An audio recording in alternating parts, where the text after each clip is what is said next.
and welcome inside the Invisalign Arena here in Morrisville, North Carolina, where we are getting set for an ACHA matchup between the NC State Ice Pack and the visiting Oregon Ducks. Max Gorin joined alongside by Grace Motto. We're excited for this one. Should be a great start to the weekend, and we've actually got a little bit of news to share here right off the jump, a little bit of a scheduling quirk due to the weather with the winter storm. Oregon visiting from the West Coast originally was slated to play North Carolina tomorrow and Sunday. Because of the restrictions with all the anticipated conditions. Those games have been canceled. Oregon actually will be returning here tomorrow to play the Ice Pack again at 3 o'clock, Grace. And you talked about how the weather is unpredictable, and for Oregon, I think this is a little leg up. I mean, you get to see how your opponent plays today, and you have that game tomorrow. Yeah, so they're looking to get some information perhaps as they go into this series. Oregon visiting, they've got 8 wins in ACHA Men's Division I. We were speaking with their head coach, Jack Hyman, before the game, and they're excited to bring their young team into this one. But for NC State, they're looking to bounce back after a loss in the second game of a series with Navy last weekend. Won here at the Invisalign Arena on Friday, but then on Saturday in Fort Bragg, fell 6-2 in that one after they led 1-0 after 20 minutes, but just couldn't keep that effort up through the whole thing, and that's kind of been the story of the season for the Ice Pack so far, just struggling to find that consistency game in and game out. You talked about consistency, and I've interviewed Coach Mura multiple times, and he's talked about how that's been their number one priority is to be consistent. And we saw it last week. Friday night's game was a stellar game for the Ice Pack. But when we traveled to Fort Bragg, it was a completely different story, so it'll be interesting to see this matchup tonight. Yes, back here at home. It is Pink the Rink night here at the Invisalign Arena. Some proceeds going to the Pretty in Pink Foundation for breast cancer awareness and support. You may see some pink out there in the crowd and in the frigid sound up there in the corner. Ice Pack wearing their white jerseys with a special little breast cancer awareness ribbon on that as well. So going towards a good cause as well. Oregon will be donning the black jerseys with the green helmets and green pants. So a black versus white matchup.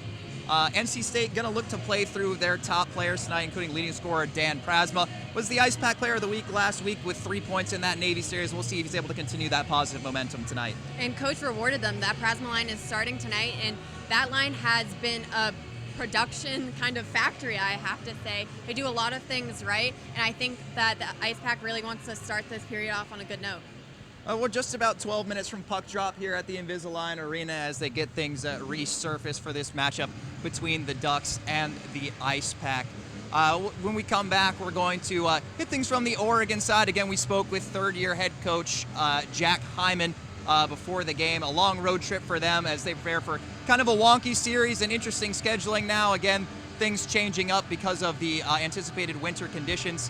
But nevertheless, there will be some hockey here tonight, and we'll get you prepped for that coming up next.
Welcome back inside Invisalign Arena, getting prepped for the Oregon Ducks taking on the NC State Ice Pack here. Max Gorin joined alongside Grace Motto as we're getting you prepped for this matchup. And we're going to look at the Oregon side of things now. And we spoke a lot with third-year head coach Jack Hyman from the Ducks before the game. This is a really young team. He said they've got 15 freshmen on this roster, just a very handful of upperclassmen that they lean on, but none more so than Jackson Henningsgaard, their leading scorer. Red hot coming into this one, had 9 points in a weekend series against San Diego State. Followed it up last weekend. They split a series with Alabama. They won the last game 2-1. Henningsgaard getting both the goals, so they're going to lean on him heavily for some offensive production against the Ice Pack this weekend.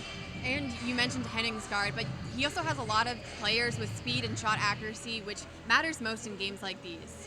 Yes, Oregon coming in with 8 wins against Division I competition, 11 overall, but Hyman told us that he really only worries about the Division I wins, the ones that matter when it comes to the ACHA Division I, and he's driving that home to keep motivating his team in this series. Another player to watch on the offensive side for Oregon, Noah Easterson, do-it-all winger for Oregon, number 23, somebody you can count on, 200-foot play, according to Hyman, as you hear the frigid sound taking over here at the Invisalign Arena. And then when it comes to veteran leadership, they've also got some big bodies on the back end, including Hunter Voiles, a graduate student, 6'4", 225. Going to be tough to get around for the Ice Pack in the offensive zone. And you've talked about their record. I mean, on the broadcast, Chris and I have talked about how it's hard to define a team really by their record. You just look at March Madness. I mean, you have so many upsets when it comes to that, and we're kind of trickling into playoff hockey right now. So it'll be interesting to see how Oregon plays. I mean, they have speed. I feel like speed is their number one thing to worry about if you're NC State. And this is a program still kind of on the ride. We spoke about it pregame. Don't necessarily want to use the word rebuild as this is the third year, but when Hyman came in as head coach a few years ago, was hired in August. The season starts in September, so he wasn't able to do much recruiting before that first season. Now he's continuing to build up this program. Has a lot of notoriety from the big football and varsity sports, so using that as a recruiting chip. Only 2 players on this roster are actually from the state of Oregon, so I believe the team's kind of done a good job of recruiting from all sorts of locations, and Hyman's now challenged with finding a way to blend all that talent from all those different places into a winning roster. I mean, it is a young team. Hyman spoke, but he said that in a great way. I mean, it's great to have those freshmen to help develop the team looking ahead. I mean, he has them for a couple more years, and you talked about how he only had 2 years to recruit. His hands were kind of tied, but he's looking forward with optimism. And in the nets for Oregon tonight, it's going to be Thomas Caffarelli, the freshman. Small in stature at 5'9", 155, but some great statistics on the year, 936 save percentage and a 257 goals against average. We're going to step aside when we come back. Some final prep as we get you ready for the Oregon Ducks and the NC State Ice Pack here from Morrisville at the Invisalign Arena. Stay with us. Welcome to Moe's! At Moe's, we've always been inviting, but we have a bigger story to tell. A place that welcomes you to be you. Fresh, high-quality ingredients. We got that. Go ahead, do your thing. Come on, let's get weird. We don't judge. Moe's wants you to come in with your crew and their appetites. Dine in, pick up, or order on the Mo Rewards app. Either way, don't just stroll in, roll all in to Moe's Southwest Grill. We talk forever about the future. Worry about it, or wish it closer. We try to glimpse the places we'll go, from ocean depths to the far side of the moon. At NC State University, the future is a thing you make, with bright ideas, new tools, and a wolf pack behind you. Tell us where you're headed. We'll help you get there. NC State. Think and do. When you look at me, you might see a person with Parkinson's disease. But if you look closer, you'll see a warrior mom, an endurance athlete, someone with a lot of fight. Every 9 minutes, someone is diagnosed with Parkinson's disease. And every one of them can turn to the American Parkinson Disease Association. Look closer. My spirit is unshakable. Visit apdaparkinson.org to learn more and show your support today. When the game is on the line, championship teams know the game plan. They communicate and work together to win. We all need a game plan to protect ourselves online. Talk to family and friends so they know how to stay safe too. Create strong passwords, turn on multi-factor authentication, update software, and recognize and report phishing, because online safety is not something you want to fumble. Get more game-winning tips at CISA.gov/secure-our-world. Then share them with family and friends. Children exposed to poor air quality have smaller lungs and higher rates of asthma than children with good air quality. IQ Air Foundation is working to change this, providing filtration technology to school children with poor air quality through the Clean Air for Kids program, helping kids to breathe over 90% cleaner air indoors, removing barriers to learning, reducing sick days, and increasing test scores. This is all key to environmental and climate justice. Find out how you can help at IQAirFoundation.org. Well, I'm looking good. Thank you. Just became a real ID. What's the plan? Impromptu road trip? Actually, the plan is to fly to New York for today's product launch, and then visit the family in California and cap it off with a girls' weekend in New Orleans. You really can just do all that. Sure, I'm a real ID, so I'm good to board any domestic flight. Speaking of which, gotta fly. Nice. Enjoy. I'll be here. Be your Real ID self today. To learn how, visit tsa.gov/realid or your local DMV.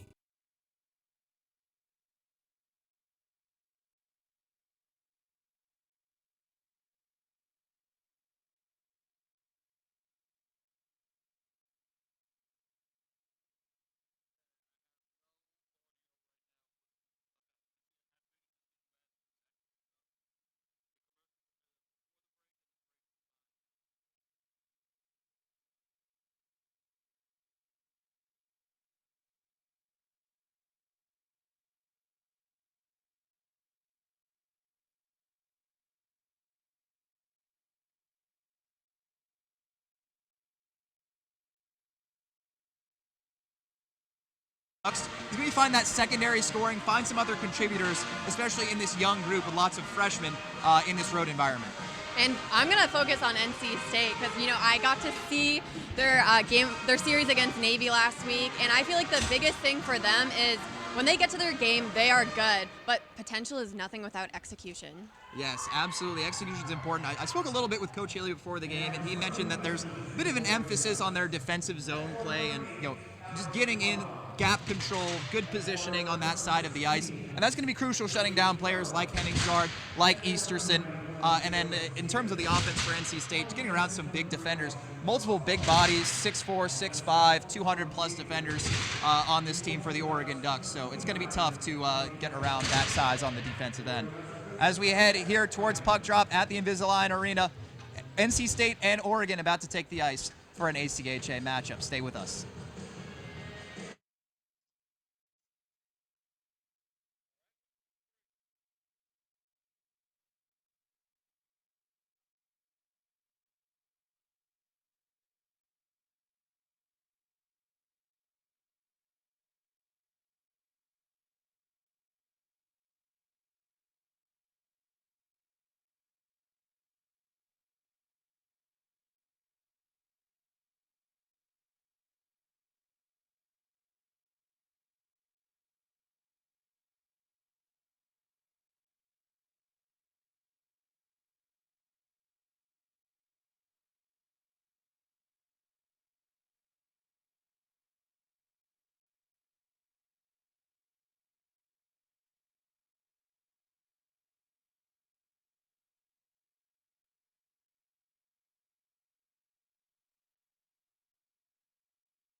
Back inside Invisalign Arena as we get prepped for the NC State Ice Pack and the Oregon Ducks just seconds away. And we'll throw it over to Grace Motto here for Motto's the keys to tonight's game. Max, I have to say it's getting harder and harder to be more creative as this season has progressed after I stepped into Nick Perazzi's place over here. So my mottos are Oregon Trail themed. I remember playing the game when I was in elementary school. So my first point is bad weather. We will soon see about bad weather, but bad weather is inevitable. It's just like giving up goals. But strong teams, they don't panic. They tighten up and push forward. Next point is long haul. The trail itself is a long trip, but for both teams, endurance matters more than speed. So you have 60 minutes of hockey to play, and only the prepared win. Last point is follow the map. This point is for NC State as they dropped a tough one to Navy, so you have to get back to your game and your systems that work. They found consistency and momentum in their opener against Navy, so there's no need to change that formula that was working. Yeah, hopefully nobody dies of dysentery tonight either, keeping that on the Oregon Trail theme. As the puck is down and it is time to get started here at the Invisalign Arena between the Ducks and the Ice Pack. Oregon starting out with a line of Toby Kerr, Alex Milyanov, and Joe Esposito. Austin Kluckstall and Colin Gabriel at the back end, and Thomas Caparelli in net. Ice Pack with some pressure in the offensive zone to get things started here tonight. They're going with the line of Jack Ammons, Zach Herman, and Reese Johnson to start things out up front. Here's Labrizzi firing a wrister off the glove, Caparelli. And they'll battle for it in the corner.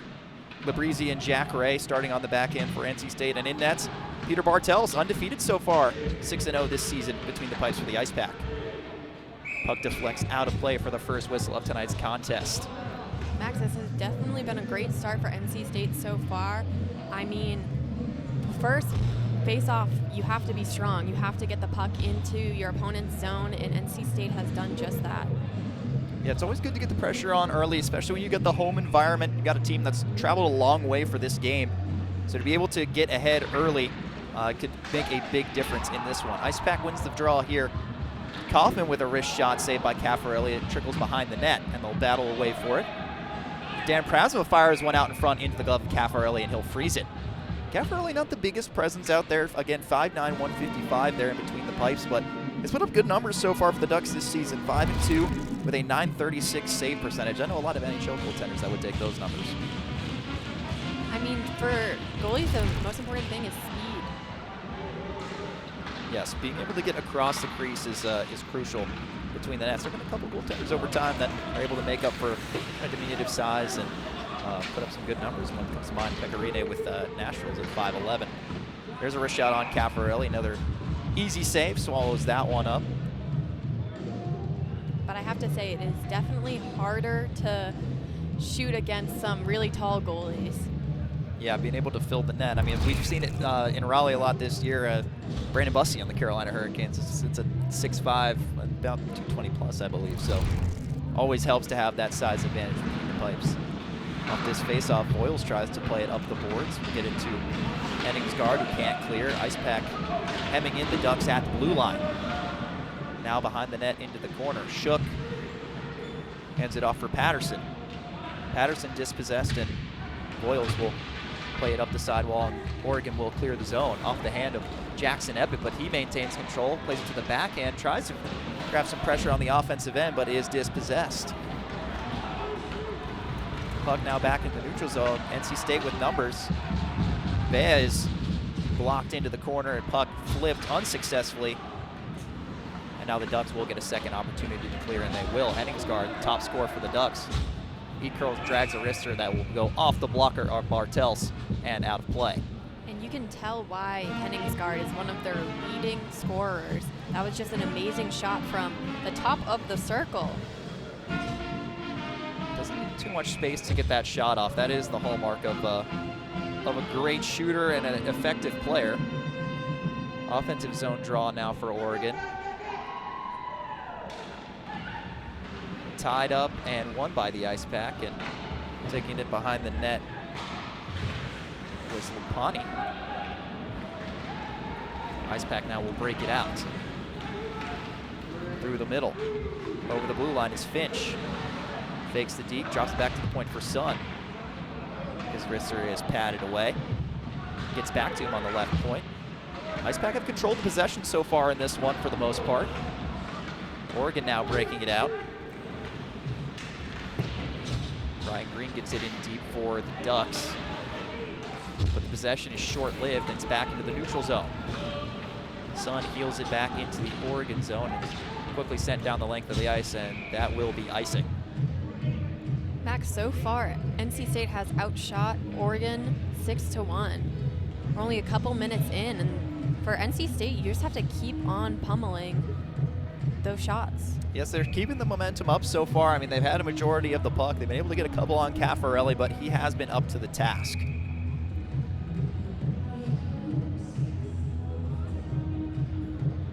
Some late changes here for the Ducks before they drop the puck here. It'll be Herman against Toby Kerr.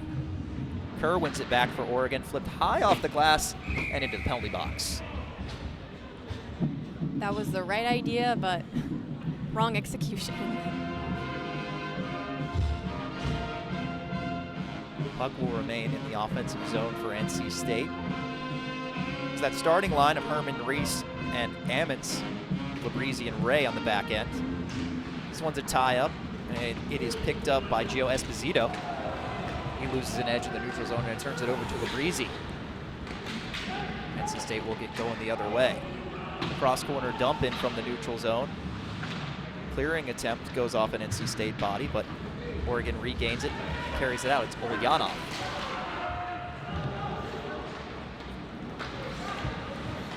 Ends up back on an IcePack stick, and now they're coming with speed. Here comes Ammons. Ammons going cross ice, quick pass through the legs. Ooh, nifty little move, unsuccessful. Reese Johnson trying to add one to the highlight reel. They battle for it in the corner now. Here's Ammons. Sent up the half wall, flipped high off the glass, will stay in play. IcePack trying to move it quickly, but I believe this will go for icing.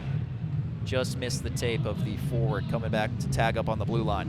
And most of this game has been played in the Ducks zone.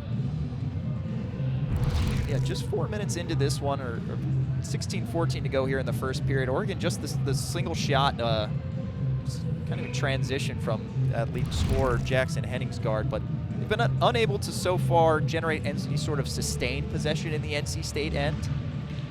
They win the faceoff in the offensive zone there. Boyles' shot is blocked. State tries to get going the other way, but it's knocked away by Lazzaretti. 6'5", 205, the big defenseman for the Ducks. Dumped back in behind the net. Smith will go after it.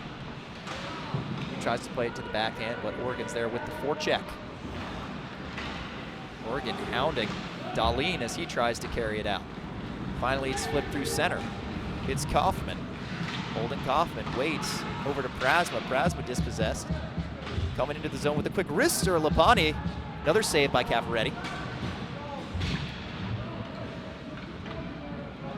Oregon will look to break out, but Lapani's there with the forecheck, and it turned over to Holden Kaufman. Kaufman's pass broken up by Voiles, the veteran defenseman for Oregon. They send it all the way down. No icing is the call. So NC State will delay and get it going once again. Here's Maxwell. Tries to flip the backhand, but Henningsgaard is there. Now Oregon perhaps with a chance. The far wall off the blocker. Loose puck out in front. Henningsgaard was almost there. You know he's got a nose for the net.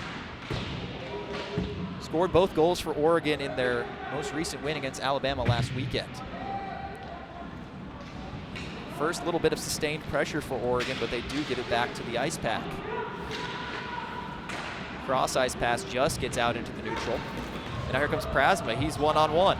Prasma to the backhand. Maintains it into the corner and waits for help as the IcePack go for a line change. And Prasma's one of those players you can always rely on to carry the puck in. Yeah, he can be an offensive force, whether there's help there or not. He can make the best out of a bad scenario as a quick shot's deflected into the corner for the Ducks. Flip through center and taken back by Oregon. Brown throws it on from the blue line, easily sticked away by Bartels. The puck will go out of play. Bartels is a huge, I think, part of NC State's game tonight. He has done phenomenal. He got his first shutout for NC State last Friday against Navy, and he is someone that NC State can truly rely on. Oregon starting to put the pedal to the metal a little bit here after being hemmed in for a large part of the first 5 minutes of this game. Now starting to wake up a bit as they get the offensive zone draw here. Tough angle shot. Doesn't get through. It'll go back to the point for Wyatt. Wyatt over to strike. His shot is deflected into the corner. And there's going to be a penalty call here. Looks like it is going to be a trip against the Ducks. And NC State's already ready. They got their power play unit out. This will be a good opportunity for them early in the period as well.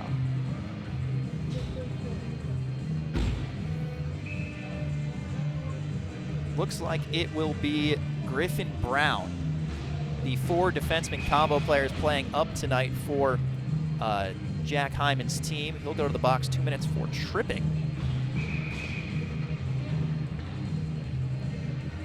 So with 13:54 to go here in this first period, the Ice Pack will have the first power play of the game.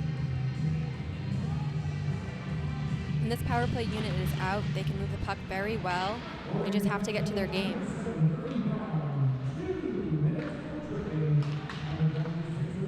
NC State gets the power play started. Shot out in front. I thought he scored, but he does tuck it in there. And there's no signal from the referee. I thought the initial shot actually went in off the back bar. The signal was no goal. And the Ice Pack are celebrating. Again, no signal from the officials, but Gavea is going to celebrate a goal. I thought the initial chance went in. As we see the replay here, puck was sent into that far corner and then out in front for Gavea. To me, that looks like it hits the back bar. They're unable to stuff the rebound there. They're going to have a discussion here in front of the scorer's table.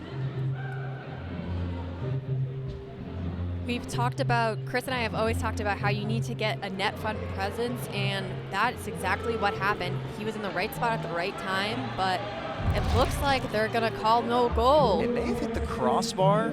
It was eventually stuffed into the net there at the end. I don't know if there was a whistle from the official to stop play there, but they're going to rule that no goal for the Ice Pack. So interesting sequence there. It was difficult to tell if the initial shot went off the crossbar or the back bar, but nevertheless, offensive zone draw, and NC State will look to find a marker that will count on the scoreboard. So perhaps a bad break for the Ice Pack as they're unable to convert there, but still over a minute and a half of power play time here for NC State, and they'll attempt to convert.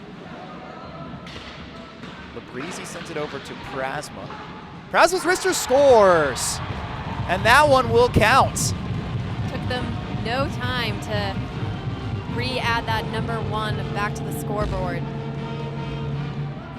So while a potential goal is called off by the officials, just about 20 seconds later, Dan Prasma, the player of the week for the Ice Pack last week, fires the short side wrister, and that one beats Caffarelli on the blocker side to make it 1-0 NC State. Getting that first goal is truly important. 6:42 into the first. Dan Prasma gets the power play marker to make it 1-0, and now Oregon will look to respond. Back in their own end, it's Ulyanov. He goes cross ice to try to break it out to Esposito. Esposito sends it through the middle from the half wall, easily gloved by Bartels, and he will freeze it. Oregon right now, they're doing the little things right. I think they're collapsing a little bit in their own zone, but with Henningsgaard, and they have a lot of players with potential.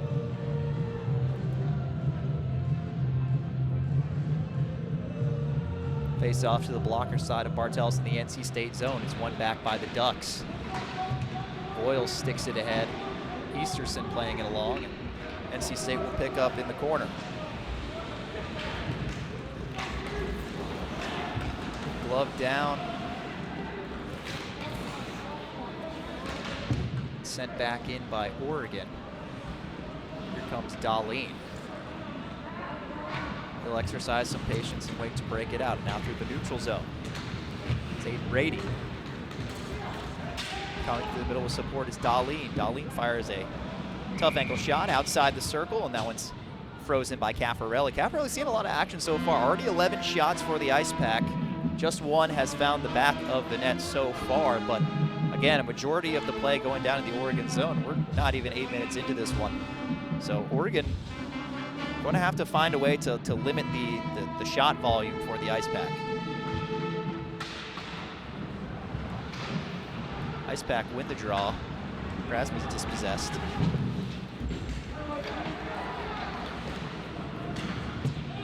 It's flipped across ice looking for Aiden Brady. There's Krasny through the middle. A lot of Oregon bodies there. They're able to break that one up.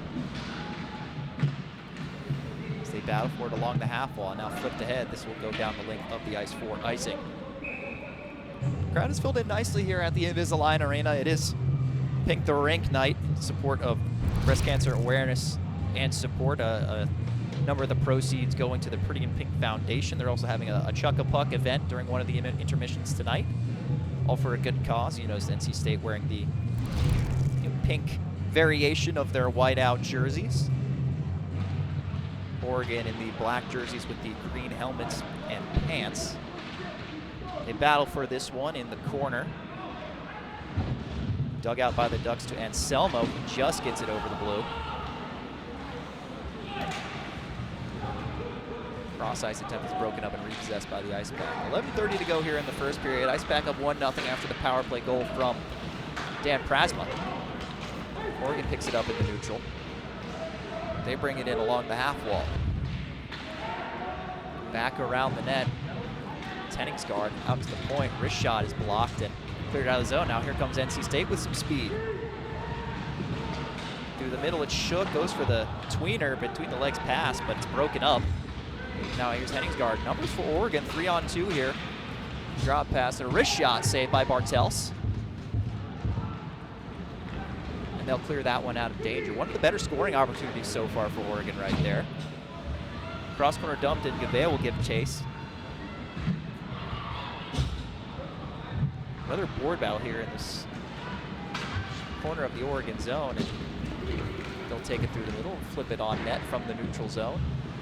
Blockered away again for Bartels. Some dump and chase action going on. It's been very up and down so far, with the exception for the times of extended possession by the Ice Pack in the Ducks zone. And now it's taken the other way by Oregon.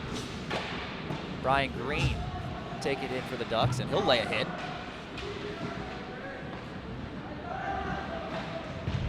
A big point of emphasis for this Oregon team. A lot of big bodies on that defensive side. We mentioned that a few times. They do have a bit of inexperience, though. A lot of young players, a lot of freshmen. NC State brings this one into the zone offside. I feel like a big hiccup for NC State was letting up that 3-on-2. I mean, Oregon had those numbers. They were just very lucky Bartels was there to back them up. Yeah, not necessarily the guy you want to see down there with numbers when it comes to Jackson Henningsgaard. 25 points this year in 16 games, particularly hot as of late. He had 9 points in a series against San Diego State, and then they had another series with Alabama last weekend. They split that one, but 2 goals for him and a 2-1 win over the Crimson Tide in the last game of that series. Oregon now with the puck in the Ice Pack zone. Flipped in by Lazzaretti. Ducks trying to build a little bit of momentum here after falling down 1-0 early. But here come the Ice Pack through the neutral zone. It's Connie. Around the net and taken away by Oregon. Sent back in by Maxwell.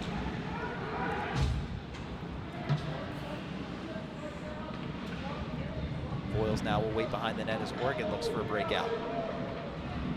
Hunter Boyles, a veteran leader for that Oregon Ducks team, as that one's whistled down. Boyles is a 6'4", 225 grad student from Aliso Viejo, California. And Hyman pointed him out as one of the leaders on this team, definitely the veteran leader on the back end, said he's always back there blocking shots and is really the defensive heartbeat for this Ducks team. Chapman will take the draw against Kaufman. Battling for it in the corner now. A quick shot from Oregon goes high and into the netting. Looks like Zachary Orwig with the chance there. Max, what do you think the key for this Oregon team has been so far?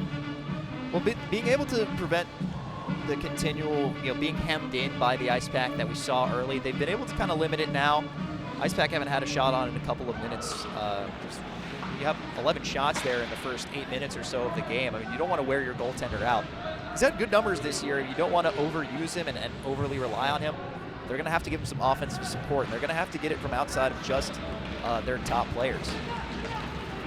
Ice pack bringing it over the offensive blue line now as they battle for it. Gets cleared in, looking to beat out the icing is Easterson, but he will not get there. Good hustle there from Prasma to get the icing call for the ice pack. We have seen the ice pack now only getting within a couple feet of Oregon's blue line. They've had some difficulty trying to get it all the way down. Yeah, Oregon's ended up having to ice the puck quite a few times just to kind of limit the defensive pressure. We'll see if they can maybe build something up to more offensive zone time. Hit late there leads to Orwig breaking it out through the neutral zone for Oregon. He's a speedy player there as he takes around the outside of the forehand. Great glove save from Bartels to avoid the danger there, but a great individual effort from Zachary Orwig to create a scoring chance there, all the way starting from his own defensive end. And the Ducks now have a face-off in Ice Pack's zone, so Henningsgaard is out there on the boards. They've had a few offensive zone draws here, so they've been able to kind of turn the tide here a little bit. But you need to see some more high-danger scoring chances from them in order to stay in this game. They've got the puck now sent back around the net. In the near corner, they battle away for it. A lot of bodies down there. Still digging away, eventually comes away on a duck stick, but it's turned over. Now bringing it out to Gouveia. Cross ice for McShook. Shook taking it around, will avoid the official. Send it back to the point for Dahlin. Dahlin's wrister is blocked and will go back into the neutral zone. You can tell this Oregon team does a pretty good job of limiting those shooting lanes and blocking a lot of shots. Positioning is a huge factor of this game. Backhand flip through the middle. That one's going to get on net to negate the icing call. Bartels is just going to freeze it to stay out of danger there. So the oncoming Jackson Ebbett put enough pressure there to create another offensive zone draw for the Ducks. They've had a good handful of them already so far after NC State controlled the puck for a majority of the first 5 to 6 minutes. Now Oregon kind of responding and trying to get a goal on the board of their own, down 1-0. Face-off tied up and won by Corbin. He backhands it on, and again it is gloved and frozen by Bartels. I mean, the Ducks have done a great job of puck movement. I feel like that's their #1 key point so far.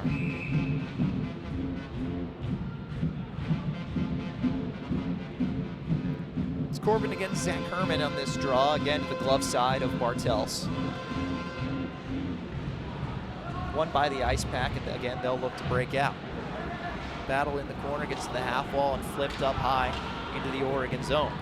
Giving chase is Lazzaretti. Ice pack take over on the forecheck. So it goes to Dahlin. His low wrister tipped off the post, and they score! Zach Herman there to clean up. And the ice pack extend their lead to 2-0 here in the first period. The captain was leading the way.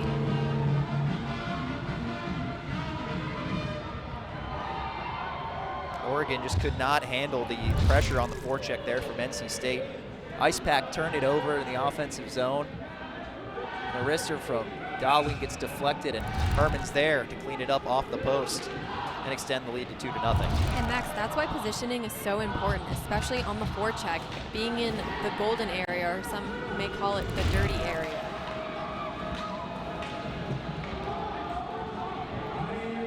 So now down 2-0. Oregon will likely turn things up to try to respond. There's a hit laid there by the ice pack, but Oregon takes it into the zone. Handed off now, just off the tape of Toby Kerr. Behind the net, they try to find it out in front, but deflects into the corner. Now through the middle, taken in by Reese Johnson. Johnson tries to go through the legs of the defender, loses his own footing. Esposito will look to clear for Oregon, but no dice. Turned away at their own blue line. Gabriel takes a hit from Finch as, again, Oregon struggling to get the puck out of their end. They finally do. They'll send it back and reevaluate. Now it's shipped in by Easterson. Sun will go back to retrieve for the Ice Pack, and breakout attempt goes off a blade. It's rattling around in front, gloved away. Physicality ratcheting up a little bit in this one, as you see. Hit laid there by Axel Wyatt. Ice Pack come up with the puck out of the battle and are unable to clear it. Great glove at the blue line, but maybe a second guess there from the official, as he will declare that one offsides. 5:24 to go here in the first period. Ice Pack leading 2-0.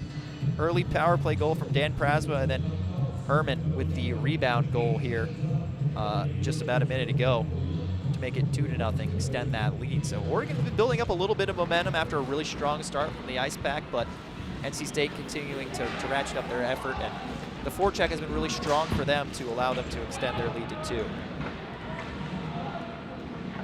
Cavarelli will step and leave it for Axel Wyatt. His forecheck for the Ice Pack, just making it tough for the Ice Pack to clear. Now Easterson will take it in.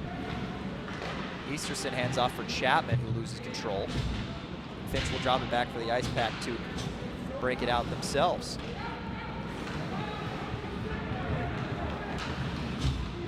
Carrying it himself and dumping it in, Jake Lapani, and will deflect out of play, so the faceoff will come out into the neutral zone. And I feel like the neutral zone has been kind of divided. No one has really won the neutral zone so far. NC State has done a great job of bringing the puck in and carrying it. Well, Oregon has struggled with that. Yeah, but a lot more maintained possession for the Ice Pack so far in this one. Face-off tie-up leads to a lot of bodies falling, but Kaufman picks it up for the Ice Pack and will take it into the zone. He's cascaded upon by the 2 Ducks, but still finds it and throws it out in front of the net, but nobody home for the Ice Pack. Now it gets to Henningsgaard. Henningsgaard makes a move to avoid the defender. He's dispossessed. Breezy tries to send it the other way, but Easterson is there. Ice Pack indirect off the wall to clear it out. Kaufman battling for it with Anselmo. Ducks come up with it, throw it over to Henningsgaard. He can't corral it, going the other way. A little bit of a hit laid there by Voiles, and now Ice Pack come up with numbers coming on net. Good defensive stick to deflect that one away. And it looks like there will be a penalty call here. Looks like perhaps cross-checking is the call. That's going to go against Voiles. Hunter Voiles, the veteran leader on this defense, will go for what looks to be a cross-check. So with 3:57, the Ice Pack will go back on the power play.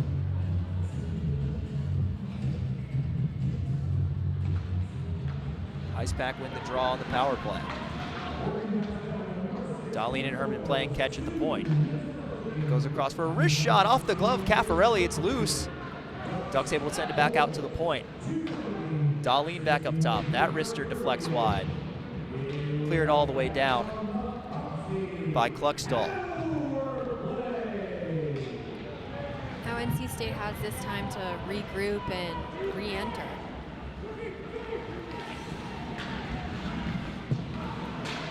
Ice Pack unable to penetrate the zone much there. Back into center. Darlene across to Nick Shook. Sent all the way around for Patterson. Handed off to left point, Darlene. Back to Shook. Herman now in the corner. He'll evaluate his option. Throw it out in front, off a stick. Darlene wrister, blocker save by Caffarelli. Ducks can't clear. To the far wall, Herman. Looking middle, goes off the skate of Patterson. Ice Pack maintain control. Herman out in front. Kaufman looking to stuff it at the near post. No room there. Patterson up to the point. He plays catch, receives it back. Down to the goal line, a little give and go. Looked like a slash there, no call there from the official, and Oregon sends it out. I believe that was Patterson that was on the receiving end of whatever contact there. 30 seconds left on this power play. NC State leading 2-0, 2:22 to go here in the first period. IcePack have controlled a majority of this first period. Coming with speed, it's Ammons. Ends it off for a one-timer that goes wide. Giving chase is Gouveia. To Prosma, he goes for the short side snipe, but blocker saved by Caffarelli. It's Labrizzi now, dancing at the blue line. He'll fire a wrister on, and that one's gonna be swallowed up by Caffarelli. He's had a lot of action this first period. Looks like that's the 17th shot for the IcePack in this first period, and it's gotta be exhausting facing that kind of volume early on in the game. And NC State has done a great job of creating chaos and being able to get those shots through.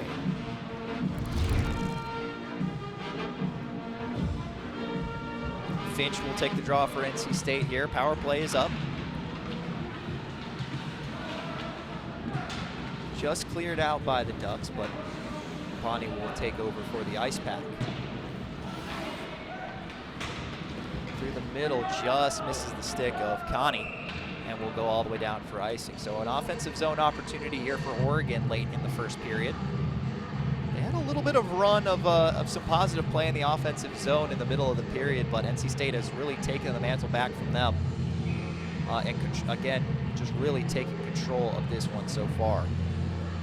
I mean, coming off of the penalty kill, you have kind of an added boost of really wanting to show your 5-on-5 play. So back behind the net. NC State will look to break it out with 90 seconds to go here in the first. Puck is deflected down through the neutral zone. No icing there. Strike plays it along. And it's flipped out by Axel Wyatt. Coming with speed was Easterson. He had one man to beat, but just couldn't get past Maxwell. They battle for it in the corner now. NC State takes over and takes it the other way. Flipped in from center. Caffarelli will go play it along behind the net. And there's going to be a penalty call here against NC State. Looks like Finch will go for slashing. So with just about a minute to play here, Oregon will go on the power play here in the first period, their first of the contest, as Austin Finch goes to the box for a slash. It's definitely a unique situation for the Ducks. I mean, you have only just under a minute left in this period, and you get to be on the power play going into the second as well. That is assuming they can't find the back of the net here in the final minute. So Oregon's first power play of the game with a minute to go here in the first period. Drop between the legs by Henningsgaard. On the far side, it's Kluckstall up to Henningsgaard. He flips it to the near circle. Toby Kerr is waiting. He'll send it behind the net. Flip back up top for Kluckstall. Kluckstall hands up for Henningsgaard. Back to Kluckstall. One-timer pad save by Bartels, and NC State clears. Chapman will hop on for the Ducks here for the remaining 25 seconds of the first period. Kluckstall hands off to Henningsgaard as he crosses over center. Poked ahead, giving chase is Anselmo. Sending it all the way around for strike. 12 seconds to go here in the first period. They battle for it. And it's sent down the length of the ice by NC State. And the final 5 seconds will tick off the clock here in the first period. And that will do it for the first 20 minutes. So NC State jumps on Oregon early and often, putting up 17 shots here in the first period. They lead the shot total 17-7, and then 2-0 where it matters on the scoreboard, thanks to the Dan Prasma goal on the power play and the Zach Herman rebound goal, poking that one home off the post to make it 2-0. Oregon will have a minute and 1 second left of power play time when we head into the second, but overall a pretty controlling performance for NC State here in the first 20. You said it best. You see it reflected on the score. NC State has had sustained offensive zone pressure, and the Ducks just couldn't match their pressure. Yes, lots of energy for the IcePack, playing in front of a big home crowd here. It is Pink the Rink night in support of breast cancer awareness, and NC State does well by the home crowd, going 2-0 into the locker room after 20 minutes. We'll be back with more analysis from the first period. 2-0 Ice Pack here from Morrisville.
Welcome to Ice Pack Hockey on PackTV. I'm Max Gorin. With me is Sam Harding. And Sam, how are we feeling tonight? I'm feeling great. This is a great game back. We have two really good teams. We'll see maybe whose music gets them the edge tonight. Ice Pack coming into this game after a 3-game series with Dallas Baptist last week, won all 3 games, scored 26 goals in those games. A huge offensive explosion for the Pack. Well, isn't it crazy how things change after a couple of years? Max Gorin here, joined by Grace Motto here at the Invisalign Arena. Back then it was the Weight Competition Center, of course. But years of Ice Pack hockey here at this arena, and it's always a good time. And we're seeing a game very similar to many of the ones we've seen over the years here. Ice Pack leading 2-0 after 1 period, and it's a pretty dominant start for the Ice Pack in this one. And I mentioned it before that the key for the Ice Pack would be to have a great, quick, early start, and we saw that with the Prasma and Herman goal. Yeah, Prasma getting on the board there on the power play, 6:42 into this one. Actually, there was a weird sequence, too, because the Ice Pack believe they scored initially, and then they stuff it in on the rebound, but there might have been a whistle from the official to stop play there, but ended up not really mattering in the grand scheme. NC State eventually gets that Prasma power play goal marker about 20 seconds later to make it 1-0, and then would add on later on a shot from the point from Darlene, deflects off the post, and then the captain, Zach Herman, there to tap it in and make it 2-0. And the most important part for NC State right now is to keep up that pressure. Right now, they're still on the penalty kill, which it's really hard to be in that position going into the second period, but they've done it before, so it's nothing new to them. Yeah, kind of hard to overstate, too, the importance. Oregon coming out with the fresh ice here to start the period with a minute of power play time. If they want to get back into this game, they're going to need to at least put some offensive pressure on this power play, if not put one in the back of the net to split the lead in half and make it 2-1. And they kind of set it up on a tee for them. This is a perfect opportunity, like you said. And they've had some good looks so far, but nothing has really stuck. Yeah, with the exception of the goaltender, Caffarelli. I mean, he's faced 17 shots so far in this one. It's undoubtable, I think, to say that he has been their MVP so far in this game. He's faced a lot of action. 11 of those shots came in the first 7 or 8 minutes of this game, so it was early off in action, but the freshman was up to the task, certainly only letting in 2 goals out of those first 17 shots in the first period. We've seen how important it is to have a strong goaltender in net, and for the Ice Pack, Bartels is your guy right now. He has also stood the test of time, and Oregon's goalie so far has done a phenomenal job. We talked about how, in comparison, sometimes being on the, 5'9", we talked about in the broadcast, that might be to your disadvantage, but he really has shown that he is someone that Oregon can rely on. Yes, just 5'9", 155 between the pipes for Oregon, a freshman as well. A lot of young players on this Oregon team. I believe Jack Hyman said 15 freshmen overall on this roster. So we'll see what kind of mettle this freshman has. Coming a long trip into a tough road environment, down 2-0 after 1, so we'll see if Oregon is able to respond. It is 2-0 NC State here after 20 minutes. We'll be back with highlights and more analysis from the first period here on ESPN+. Don't go anywhere. Welcome to Moe's! At Moe's, we've always been inviting, but we have a bigger story to tell. A place that welcomes you to be you. Fresh, high-quality ingredients. We got that. Go ahead, do your thing. Come on, let's get weird. We don't judge.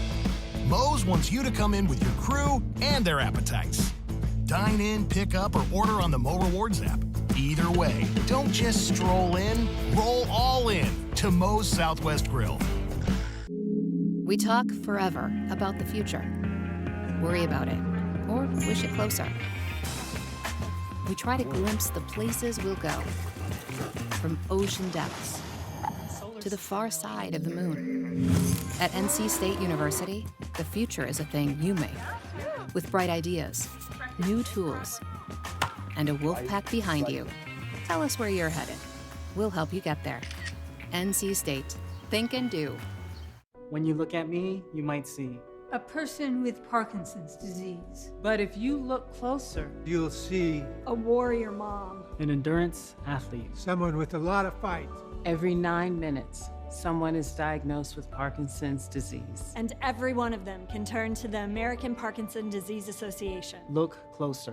My spirit Is unshakable. Visit apdaparkinson.org to learn more and show your support today. When the game is on the line, championship teams know the game plan. They communicate and work together to win. We all need a game plan to protect ourselves online. Talk to family and friends so they know how to stay safe too. Create strong passwords, turn on multi-factor authentication, update software, and recognize and report phishing, because online safety is not something you want to fumble. Get more game-winning tips at CISA.gov/secure-our-world. Then share them with family and friends. Children exposed to poor air quality have smaller lungs and higher rates of asthma than children with good air quality. IQ Air Foundation is working to change this, providing filtration technology to school children with poor air quality through the Clean Air for Kids program, helping kids to breathe over 90% cleaner air indoors, removing barriers to learning, reducing sick days, and increasing test scores. This is all key to environmental and climate justice. Find out how you can help at IQAirFoundation.org. Well, I'm looking good. Thank you. Just became a real ID. What's the plan? Impromptu road trip? Actually, the plan is to fly to New York for today's product launch, and then visit the family in California and cap it off with a girls' weekend in New Orleans. You really can just do all that. Sure, I'm a real ID, so I'm good to board any domestic flight. Speaking of which, gotta fly. Nice. Enjoy. I'll be here. Be your Real ID self today. To learn how, visit tsa.gov/realid or your local DMV. Welcome back inside the Invisalign Arena, where the NC State Ice Pack lead the Oregon Ducks 2-0 here in this matchup, the first of two now this weekend. As in case you didn't hear earlier in the broadcast, these two teams will actually play again tomorrow at 3 o'clock after Oregon's matchup with UNC was canceled due to some winter storm forecast. But 2-0 so far for the Ice Pack. We're going to take a look at the highlights from the first 20 minutes of action. NC State jumping on Oregon early in this one. You can see the shot volume NC State has had in this one from the very jump. 11 shots in the first 7 minutes or so. They have been making the freshman Thomas Caffarelli work hard between the pipes for Oregon. And Oregon also on their own end have made Bartels kind of stand up on his head. Bartels has been up to the task for the 7 shots from Oregon thus far. It seems they've struggled to have sustained offensive zone pressure, but from what few shots they have been able to generate, Bartels is able to handle business and take care of that. And you see here the controversial play from before the first goal. NC State believed they had the opening goal of the contest, but the officials ended up ruling otherwise. You take another look from the alternate angle. Was thrown into the corner there, then into the middle. I'm not sure. That may have hit the back bar. It's hard to say now. Ended up not counting, and of course they do end up stuffing the rebound there. Safe to say there was an official's whistle there to stop play, which is why it ended up not counting. But ultimately, NC State would make it not matter as just about 20 seconds later, as they continued that power play, Dan Prasma ended up fire one home. As you see the Zach Herman goal from later in the period to make it 2-0. The shot from Darlene goes off the post and then is chipped in by the captain, Zach Herman. And that's how you get to where we are now at 2-0. Now, Oregon will still have a minute and a second left of power play time after the Austin Finch slashing call at the end of the first period. So we'll see if they're able to take advantage of the clean ice here and the man advantage. So far, Oregon has played a pretty strong game. I mean, letting up 2 goals going into the second isn't ideally where you would like to be, but they've had a pretty strong game. Defensively, they can pick up. I feel like they had a lot of turnovers in their own zone just trying to get the puck out, but if they clean that up, I think they're in tip-top shape. Yes, the NC State forecheck has made things tough for Oregon breaking out the puck. And while they do have a size advantage on the defensive end, NC State has been able to exploit that defense with the speed and skill, getting to the outside, making crisp passes, and generating a lot of scoring opportunities. 2-0 Ice Pack here at the Invisalign Arena. We'll be right back as we continue your intermission coverage from Morrisville. Don't go anywhere.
play here at the Invisalign Arena, the NC State Ice Pack leading the visiting Oregon Ducks after one period of play. Max Gorn joined alongside Grace Motto.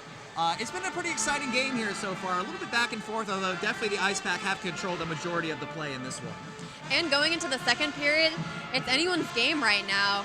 Oregon has the leg up with the power play going into this period, but they played, I want to say, a consistent game. I mean, we talked about it during the last stand-up, but this could be the difference for them. Yeah, they've definitely got some good skating and a bevy of playmakers. You know, Henningsgaard, obviously one to watch. Easterson, a big impact player. But for me to see Oregon get back in this game, they're going to have a lot of cleaner breakouts. It seemed like NC State's forecheck was really making it tough on the Ducks to be able to get it out of their own zone. Ended up hemmed in a lot. Ended up leading to that second goal for Herman. Ending up taps in the rebound there on the shot from Darlene. So being able to get out of your own zone and give your goaltender a little bit of relief, because again, Cavarelli's already faced 17 shots in this one. Don't want to overwork the freshman, especially since he's come up with a number of key saves for the Ducks so far. Yeah, and a stand-up player for NC State has been Jack Ray. A play I really want to mention is it's really easy to get kind of enamored by when someone's coming at you. They have great hands, but he kind of took away the body and just played contact to contact, which is an amazing play and eliminated a potential scoring chance. Yeah, Ray has settled in really well as a freshman. I think having him paired with Labrizzi, with that veteran presence, could help settle you down a little bit. For me, like, the fact that you don't necessarily notice him too much, I think that speaks to how well that he's playing within the system and how comfortable he is in the position. Shutting down that Ducks offense, who we didn't really see a ton of sustained offensive pressure from in the first period. What few chances we saw from Oregon were off the rush. Were kind of one-off chances that were easily sent away into the corner or broken out by NC State going the other way. So I'll be interested to see if they can have that sustained pressure heading into the second. 2-0 Ice Pack here after 20 minutes. Just a few minutes away from the start of the second period here in Morrisville. Continued coverage between the Ice Pack and the Ducks coming up right here on ESPN+. Don't go anywhere. Locally owned and operated by an NC State graduate, the Red and White Shop is your source for all things NC State. Just off campus in the Ridgewood Shopping Center at 3526 Wade Avenue, the Red and White Shop has everything the NC State fan needs. Sporting goods and memorabilia, your favorite NC State team apparel, tailgating essentials, Ice Pack gear. A proud sponsor of the NC State hockey team, a percentage of all Ice Pack sales go back to the team. Stop by today or visit us online. The Red and White Shop. Why are sandwiches so much better hot? I don't know. Why does everyone love summer or hot gossip? Hotter is just better. Oh, don't forget about hot ovens. Or hot peppers. Hot springs, hot chocolate. Hot sandwiches. Ooh. Hot soup, hot air balloons. Hot yoga. I get it. Hotter is better. Or hot melted cheese. Sorry. Potbelly, we bring the hot. Happy birthday, Max. Yes! I'm Joan the Phone, here to show you 4 easy ways to stay safe online. Come on. We can secure our world when you choose your passwords. Make them strong. Use a password manager to help you along. But don't just use a password alone. Get a call, get a text, or a code on your phone. MFA really works. We can secure our world. When it's time to update an app, don't you hesitate. Do it ASAP. Just like that. Watch out for offers too good to be true. What? It's probably someone trying to take advantage of you. Hey, that's phishing. Let's report it. Install updates. Make better passwords. Think before you click.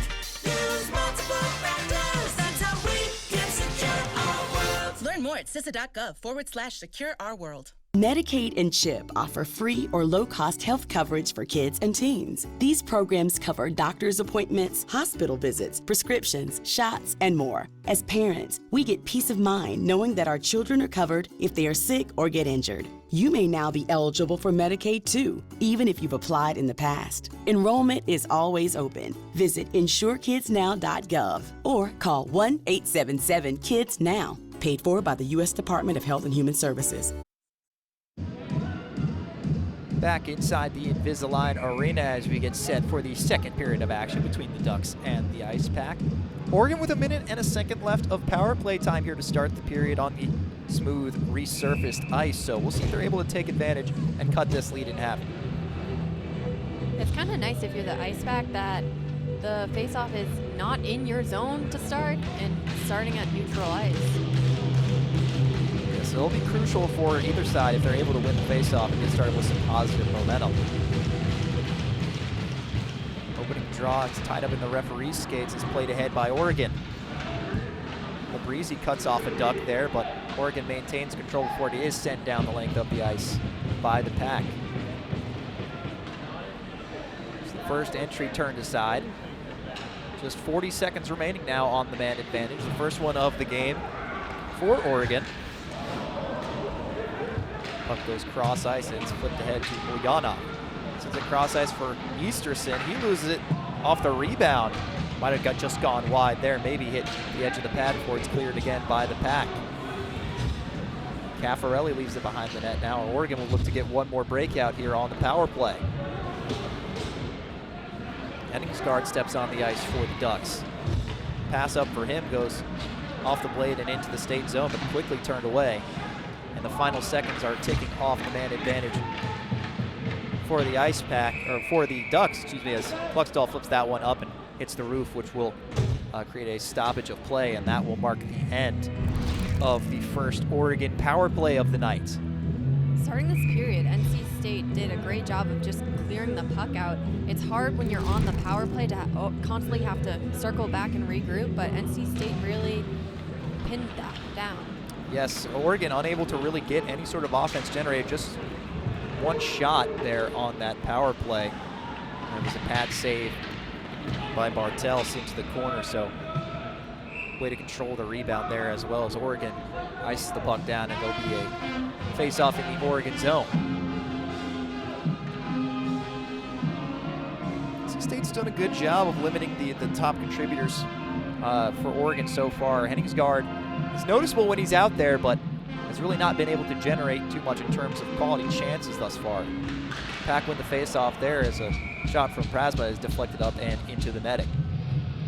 And that was a great win back off the face-off circle to Prasma. That's a quick release shots are really useful in a game like this. You're up 2 and you really want to increase that lead. You see a lot of those set plays at the higher levels of hockey now off the face-offs.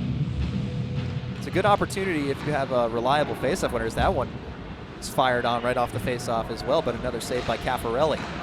There come the Ducks the other way. It's Anselmo down the right boards. Trying to get around Dahlin, takes it behind the net, drops it off for Henningsgaard. He sends it up to the point. Shot on deflected into the padding of Bartels, and he will freeze it. I feel like it's a goalie's worst nightmare when you can't really see the puck. It looked like Bartels could not see through traffic right then. Oregon looking to cut into this NC State lead. Draw will be to the glove side of Bartels in the NC State zone.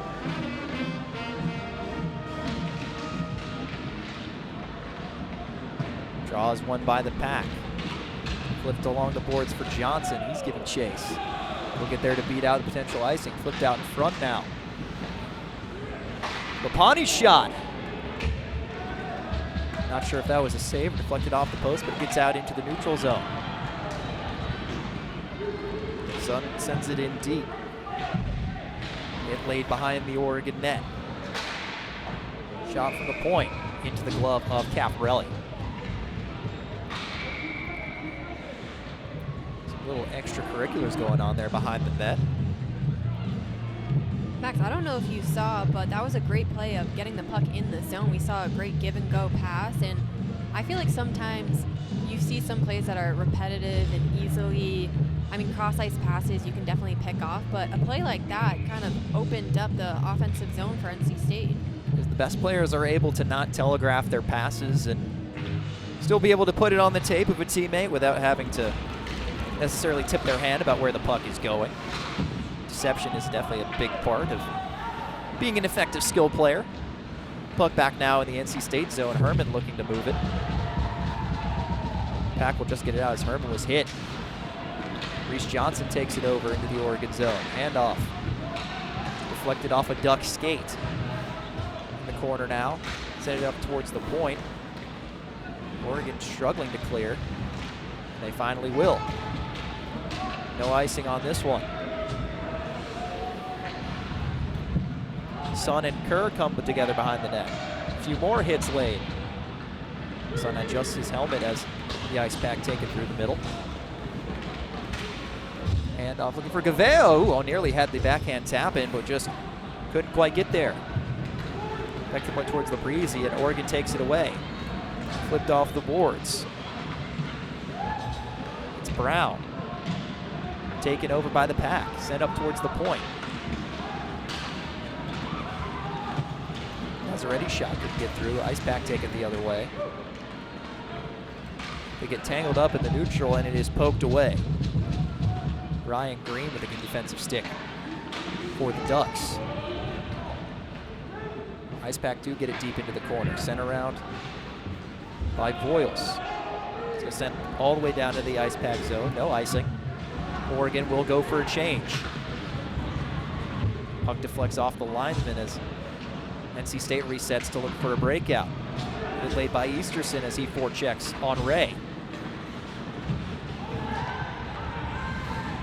Body's getting tangled up a lot in the neutral zone so far at the start of this second period. A lot of hits have been laid, although increased physicality as this game goes on for both sides. It's been hard for NC State to get the puck and maintain possession. That one just gets out over the blue line, so Oregon enters offside. I feel like there was some sort of disconnect that shift. Yeah, it was a little bit sloppy on that one, just kind of not getting on the same page. I think both teams kind of struggling to really make the crisp, clean passes and generate much offense in this one. And we saw so many shots early in the period at the start of the first. Only 3 total shots here in the first couple of minutes here in the second period. Oregon did start with that power play in the first minute, but could not get too much going on that one. Ice pack now have it behind the net and will patiently wait for a breakout. It's a handoff for Darlene. He looks for Finch coming through the middle, can't connect. Oregon takes it the other way and bounces off the blade of Anselmo. Here's Raleigh for NC State. Fires a wrister save, rebound, another save for Caffarelli. 2 quick ones in succession there for the freshman goaltender for Oregon. Giancani turns it over. Anselmo picks it up for the Ducks. He fires one from a long distance, goes wide. Kept in, sent behind the net. Anselmo can't handle it. They battle for it deep in the NC State zone. Some more physicality there from Orwig. Loose in front of the net, and Bartels puts the blocker down to freeze it, and some more extracurricular shoving there as Anselmo gets into the dirty areas. You got to see a little bit of the Ducks forecheck last shift, and it was definitely a unique combination, I'd have to say. It looked like one that would be on a penalty kill, maybe forecheck. There was not one F1, so I'm kind of confused a little bit. Face-off won by the Ducks. Gabriel's quick wrister goes wide. He'll chase it down to keep it in the offensive zone, but can't get all of it. Taken out to center for NC State. It's Rady. Rady's pass in front can't connect. They maintain in the corner, trying to get it out in front. Oregon does clear. Patty Maxwell. David builds up the breakout for NC State through the middle to Prasma. Prasma loses control. Ducks take it back over.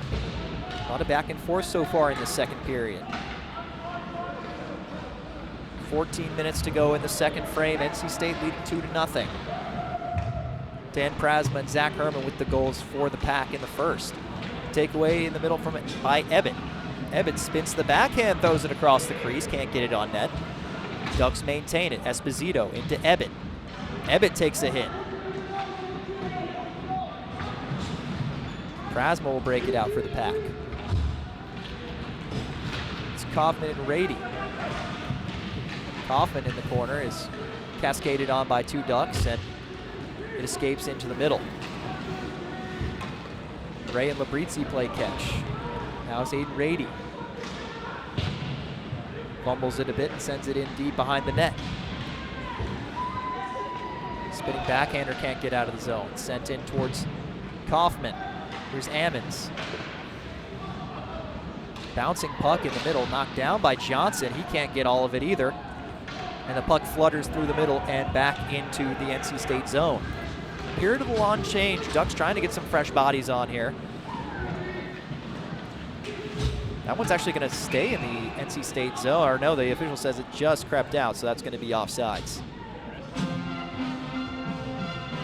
And NC State had a little bit of sustained zone time in Oregon's zone. They did a great job of keeping the puck down low. That's where they flourish. We have a unique perspective here from our broadcast perch. We're actually pretty much directly aligned with this blue line that for what is NC State's defensive zone for this period. A lot of play been happening right here. It's right in front of the Oregon bench. It's been a lot of neutral zone back and forth so far in the second period. Again, the shot total kind of coming down since the early first. NC State largely controlled a lot of that first frame. Now Oregon looking to respond down 2 on the road here. It's going to be the first of 2 matchups between these two teams. They'll go back at it tomorrow at 3 o'clock due to some schedule changes thanks to Winter Storm Fern. Fabrizi now through the middle. Gets up to Reese Johnson. Johnson trying to go through the middle looking for Herman. Herman knocks it into the corner. Now back around the net. Fabrizi fires it across the crease. Gavea is blocked. They had a lot of shot attempts seemingly bounce right back towards them. Long change for Oregon. They get a fresh forward line out there as that shot gets deflected up and into the netting. It's indicative of, you know, when a team is struggling kind of control the puck, especially in the second period with the long change. Seems like they're kind of struggling, Oregon is, to get bodies out there, and guys are getting stuck out there for long shifts. You've got to maintain that energy, especially knowing, you know, you're down 2-0 and then you got another matchup coming up tomorrow afternoon. Face-off win, wrister deflects into the corner from Patterson. Flipped up through the middle for Easterson, and they're going to say he knocked that down with a high stick. I think that was the right call on that play. We talked about how we kind of have a good spot right here in front or behind of the Ducks bench, right at NC State's blue line. We've seen a lot of play there recently, a lot of regrouping by NC State's D units, but they've done a great job of regrouping. Offensive zone draw for the Pack. Tied up and won by Oregon. Bodies collide in the corner. Puck kind of whiffed on. Shot out in front. Right in the middle of the slot was Patterson, but Caffarelli was there for it. And now a lot of pushing and shoving here after the whistle.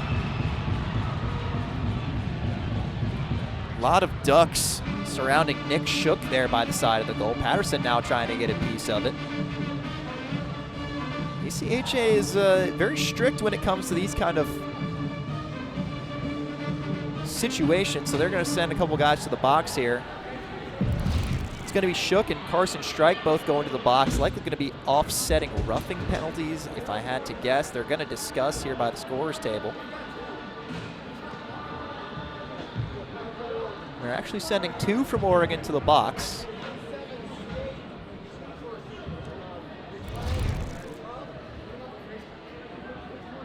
There's definitely been a shift in physicality going into the second period.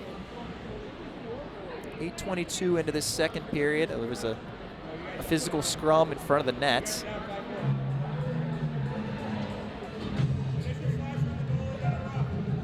Still a lot of discussion here. Referees talking with Ice Pack captain Zach Herman. Maybe it'll just be one in the box for Oregon. Looks like Wyatt went back to the bench, was originally in the box. But it does appear like the Ice Pack will go on the power play. Referee setting up here. Or no, actually, this is going back into the Ice Pack zone for a face-off.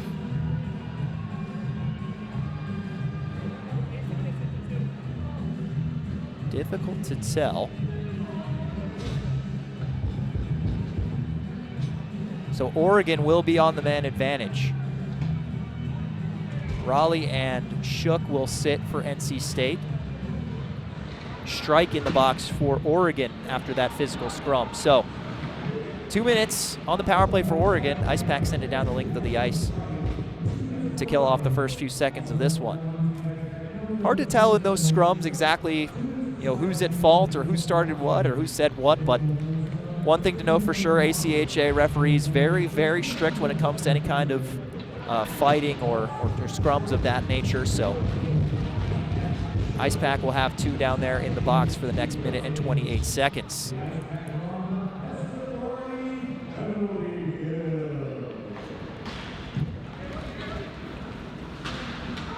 Oregon takes it into the zone. Kerr battles for it in the corner. Easterson taps it along. Henningsgaard waits, fires a wrister, deflects wide, back to the point. It's Kluxdahl. He'll go cross ice for Henningsgaard.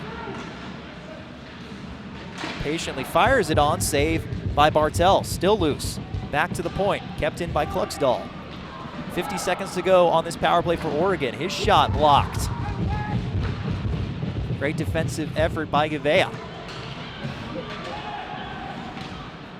Ice Pack struggling to clear now. Darlene will take Salt a few more seconds off the penalty here and then finally fire it down. Final 30 seconds of this power play for Oregon. They send it down long, and this may be icing. It will be. It's a mistake on the man advantage there, send it all the way down. Now it'll come back to the Oregon zone for a face-off. You hate to see that if you're Oregon. Face off in your own zone while you're on the power play.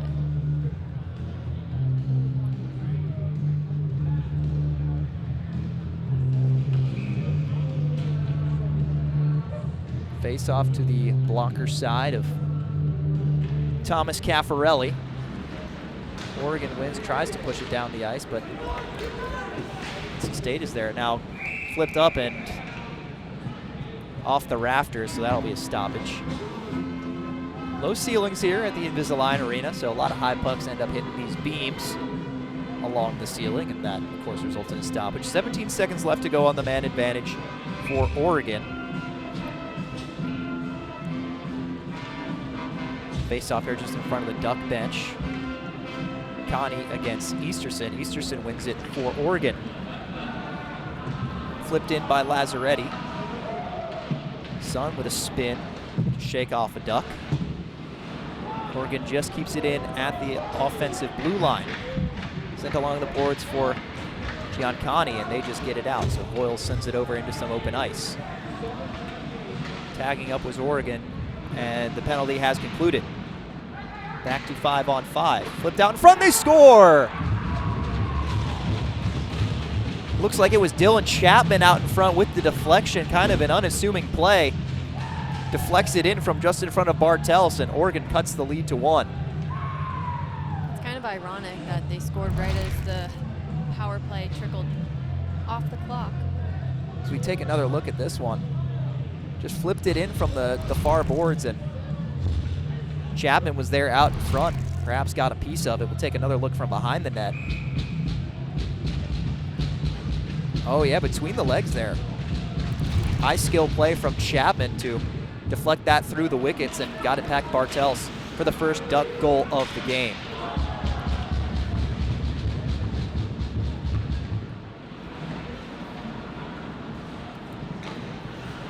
Now in the neutral zone, it's Joe Esposito. Flips it in for the Ducks. Labrizzi there for the Pack.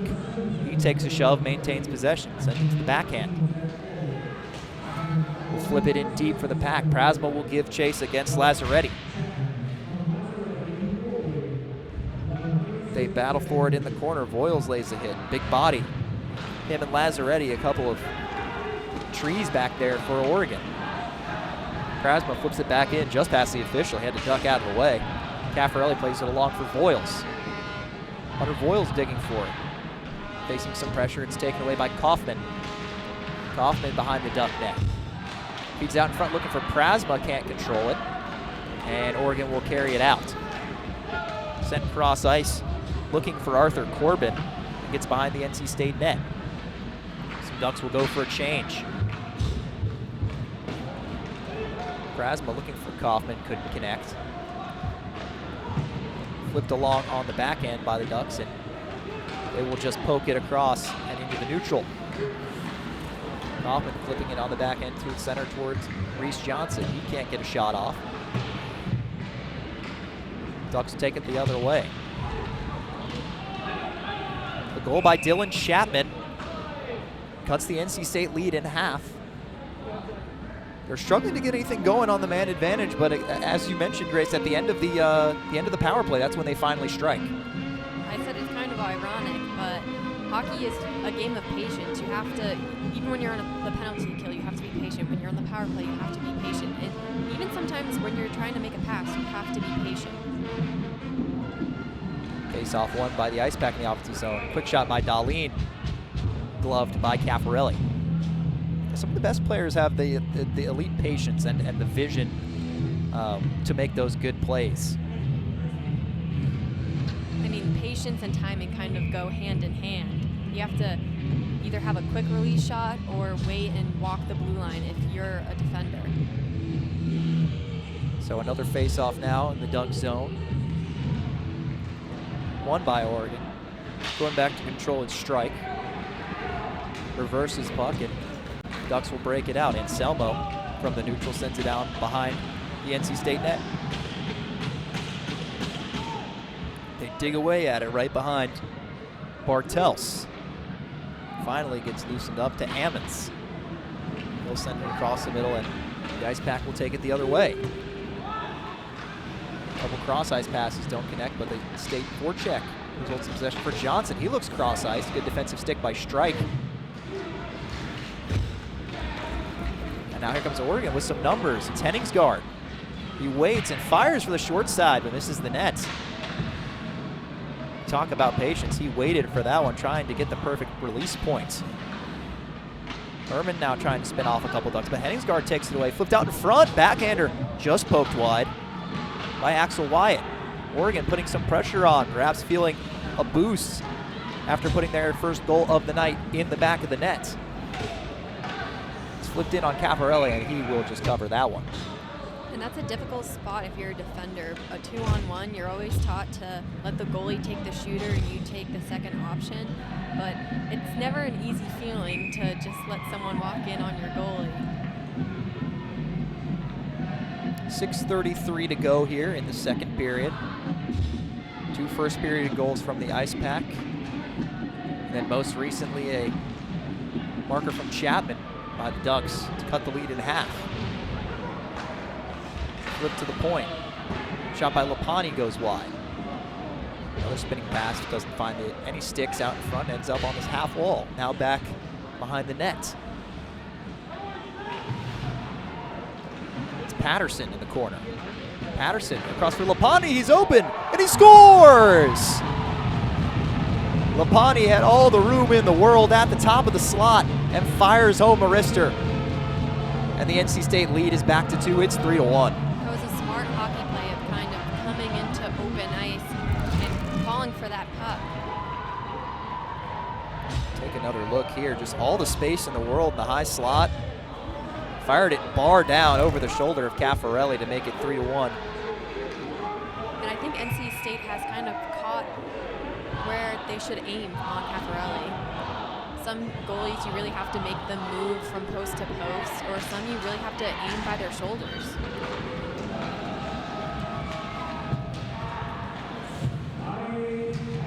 A lot of space and time at the top of the slot for Jake Lapani, and NC State makes it 3-1. So after a response from Oregon, NC State with a response to the response. And they regain their 2-goal lead. Here's another wrister from Lapani, patted away by Caffarelli. It's been a sharp performance for Caffarelli in net too, but at some point with that volume of shots and guys that open, you're bound to give up a few.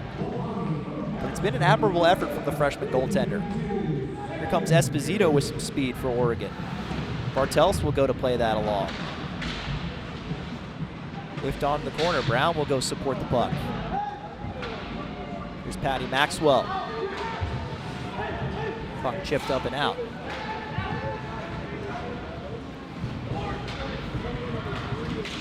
Stretch pass looking for Ryan Green, goes off his stick and in deep. He lays a hit as they battle behind the NC State cage. Coming up with it, it's Prasma with some speed.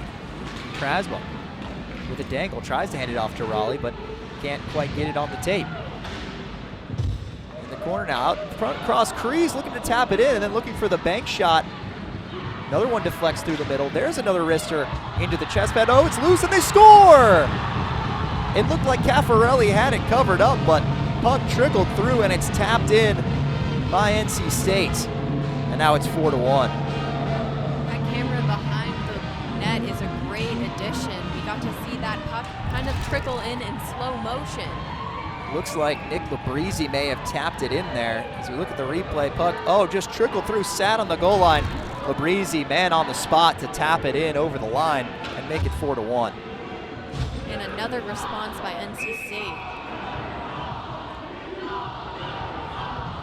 So, well, it looked like there could be some cracks in the armor as Oregon got their first goal of the night to make it 2-1. NC State bounces back with 2 goals of their own and extends the lead to 4-1.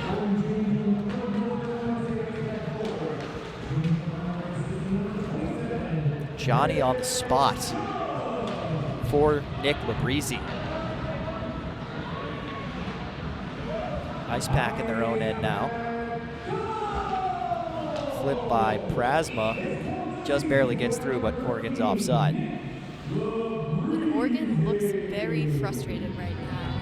You can see it right now on the ice on their players' faces, but we have a lot of hockey left. We have about 24 minutes of hockey left. Be a neutral zone draw here. Herman against Ebbett. Won by the Pack. Recently extended the lead to 3. Shot advantage of 26-11 for NC State, so leading 9-4 in that category in this frame. Ebbett tries to dig through a defender, still has control. Ebbett, ooh, nice toe drag. Tries to go skate to stick and gets laid out by Reese Johnson. Puck loose now in front of the net. Oh, Labrizzi almost puts in his own net, and then a puck comes to Ansello. He can't get it. Here's Voiles. His wrister is blocked.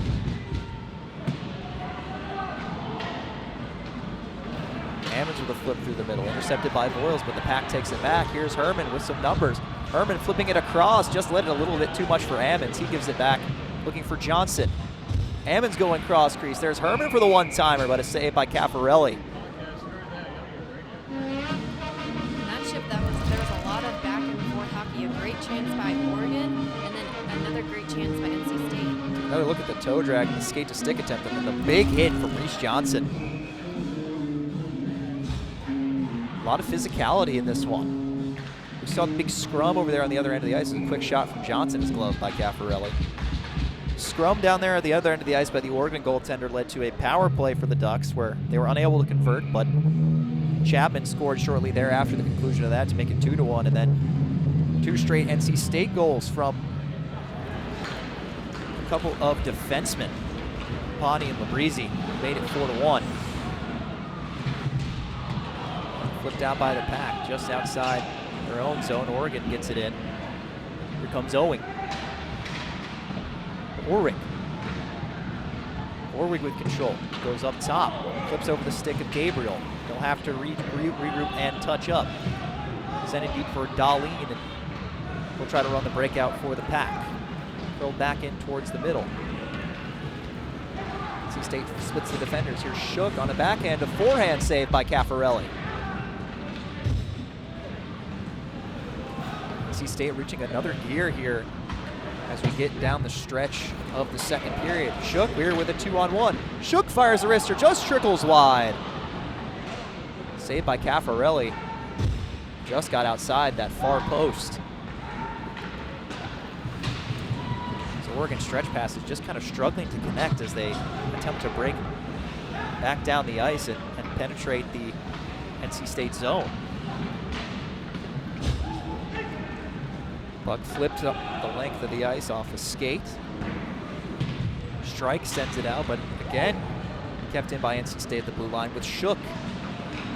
Shook loses control of the far face-off dot, and Oregon picks it up. Minute 50 to go here in the second period. Another skate keeps it in as the puck is fired high by Shook.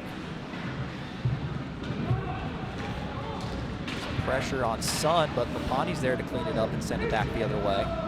Sent down the length of the ice. They battle for it. Coming away with it is Toby Kerr.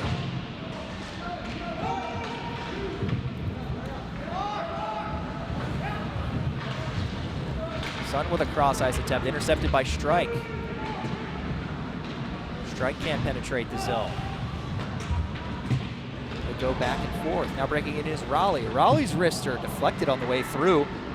Changed direction on Caffarelli, but he's there for the save. He's a flip to the middle for Connie. He fires it high. Final minute here of the second period. NC State leading 4-1. Ducks take it wide, trying to, oh, and they sneak it in, they score! Not sure how that one snuck in on the near post, but Oregon gets a late marker here to make it 4-2. We're definitely gonna have to see the replay on that goal. It was Arthur Corbin. Kind of got thrown off the puck, but just got enough of it to sneak it in. I actually think that goes in underneath the goal. Yeah, I don't believe that should count. That sneaks in under the apron of the net, was not flush to the ice. Didn't even go under Bartel's skate. So it looked like Bartel's had that post sealed. They're going to discuss it down there. I don't know if they have access to the same replay that we do. So I think just due to the lack of that resource as part of the game, not every team has the broadcast and the replay technology. But it was pretty clear, I think, from the replay there. It snuck under the apron, but I think that's going to go in as a goal for Oregon. So Arthur Corbin will get credit for that one. It goes underneath the apron, ended up in the net. Nobody was really sure. NC State kind of protesting this. They don't want to line up for the faceoff because they know that one did not go in how it should. And the referee will now go take a look at the netting. A quick adjustment there.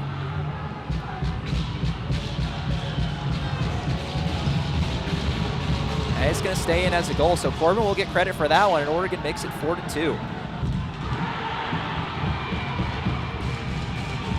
And now a tussle here, some physicality. Things getting really ratcheted up.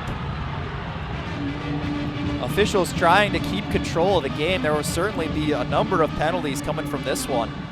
NC State was visibly frustrated after that goal went in. We'll see what happened in that sequence. Bodies flying everywhere.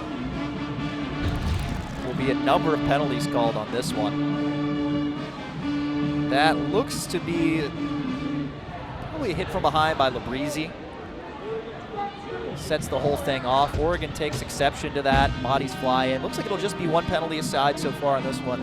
Labrizzi and Henningsgaard will both sit. Although that is crucial for Oregon. That is their leading scorer. Being sent to the box as part of this, and looks like he'll be joined by a teammate as well, Hunter Voiles.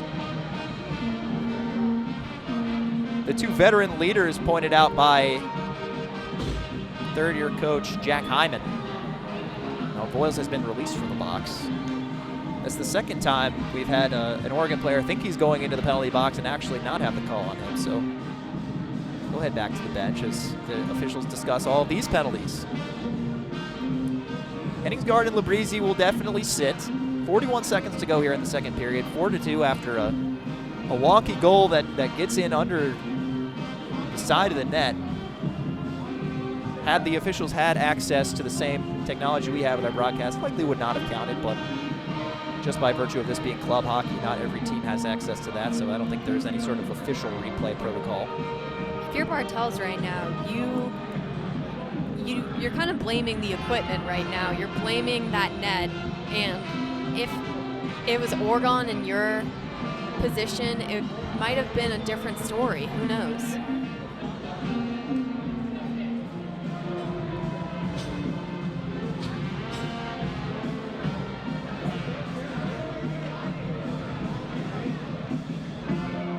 So it's going to be a major penalty on Nick Labrizzi for the hit from behind. 2 minutes for Henningsgaard, likely roughing as the response to the hit. So we'll go 4-on-4 for the remainder of this period here. Then it'll be about a minute 20 of 4-on-4 to start the third, and then Oregon will actually have 3 minutes on the man advantage early in the third period, down by 2. So we'll see if they're able to take advantage and bounce back into this game. But it has been a crazy sequence here in the final minutes of the second period. Kaufman now carrying in for NC State. Sends it cross corner, Ducks pick it up. Circling back, Colin Gabriel. He'll wait and then take it up ice for the Ducks in the final 20 seconds. Gabriel flips it in on the backhand. Battles Smith for the puck. Darlene through the middle back to Evan. 10 seconds to go. See if either team can get a shot off, and there's a takedown. It's going to be another penalty on the Ducks here in the final seconds of the period. Final shot, they score! Prosma puts it in with less than a second to go. That was the boost that NC State needed. I think that one might have gone in with about 0.7 on the clock, maybe. Just a one-timer in front of the net as the period ticked away. 2 guys just wide open in front of the net. A defensive breakdown for the Ducks. Leads to Prasma's second goal of the game, and we'll see if it'll stand. There's some discussion again with the officials.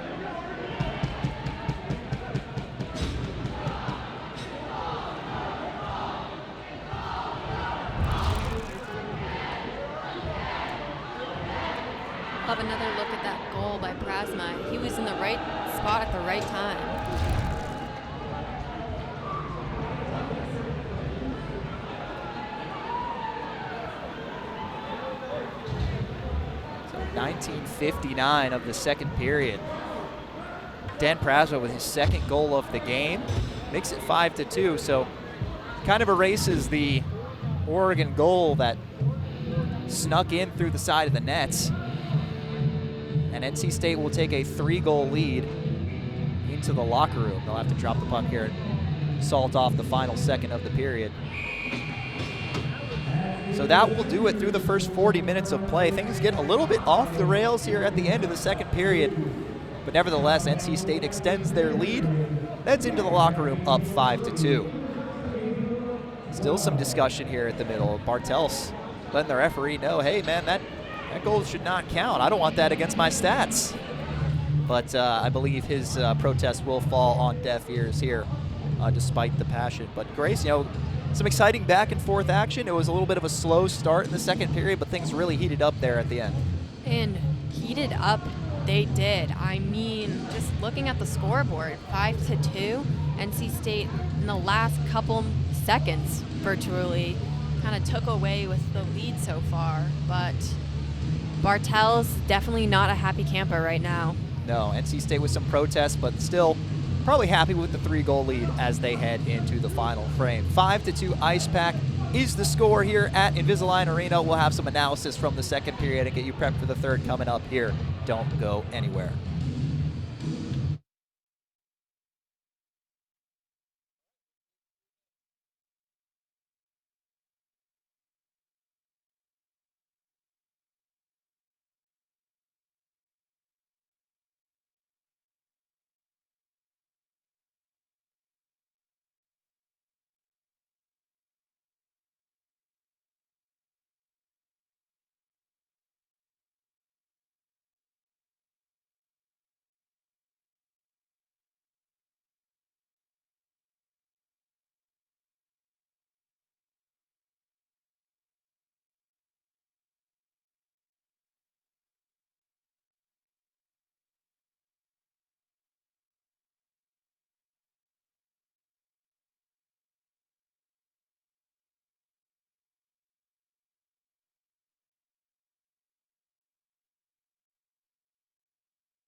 Welcome back to Invisalign Arena. I'm Grace Motto, joined by NC State's Coach Mira. Coach, you guys have the lead, 5-2 right now. I kind of just want to recap the last period with you.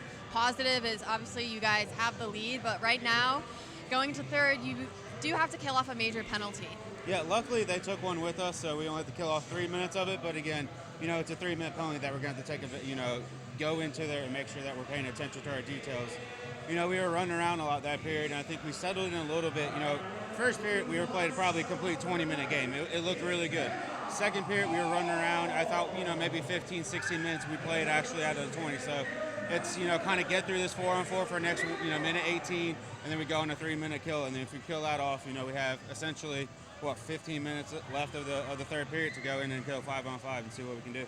And Max and I were talking about, we had a great view of your guys' blue line. We did see there was a little bit of a disconnect. I feel like within a couple feet of your blue line, your D had great puck movement, I might add, but you guys were kind of stuck there for a little bit. Yeah, so really what we tell the guys is there's a 5-foot battle rule on both sides of the blue line, in the offensive zone and the defensive zone. Defensive zone, obviously you want to get the puck out in that 5-foot rule, and then in the offensive zone you want to keep it in or get it low. So, we've really been emphasizing what that blue line battle looks like. We were telling our D, we can move it east to west really quick, but it's all about going north and south in hockey. That's where all going from defense to offense, right? So, it's really just kind of getting that mentality of let's move the puck quick.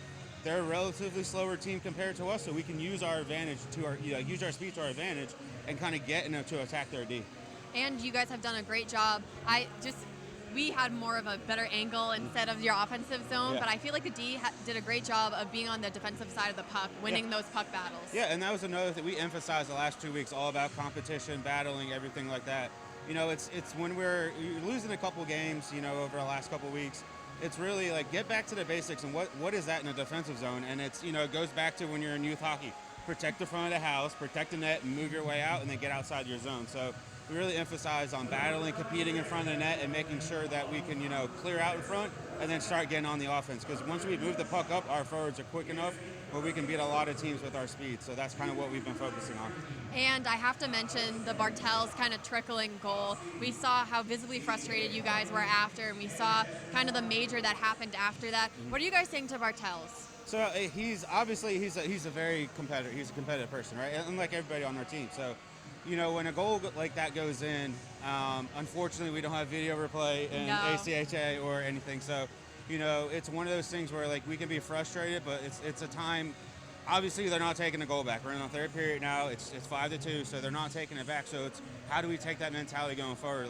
It's almost all right, they kind of screwed up a little bit. So what do we do to kind of go forward and get that out of our minds and kind of clear his head a little bit and just he's playing really great. I mean, I know he's only had 12 shots, but I mean, he's had to make some really good 12-shot shaves. So it's, just kind of clear it out, get past it, and let's move on to the next period.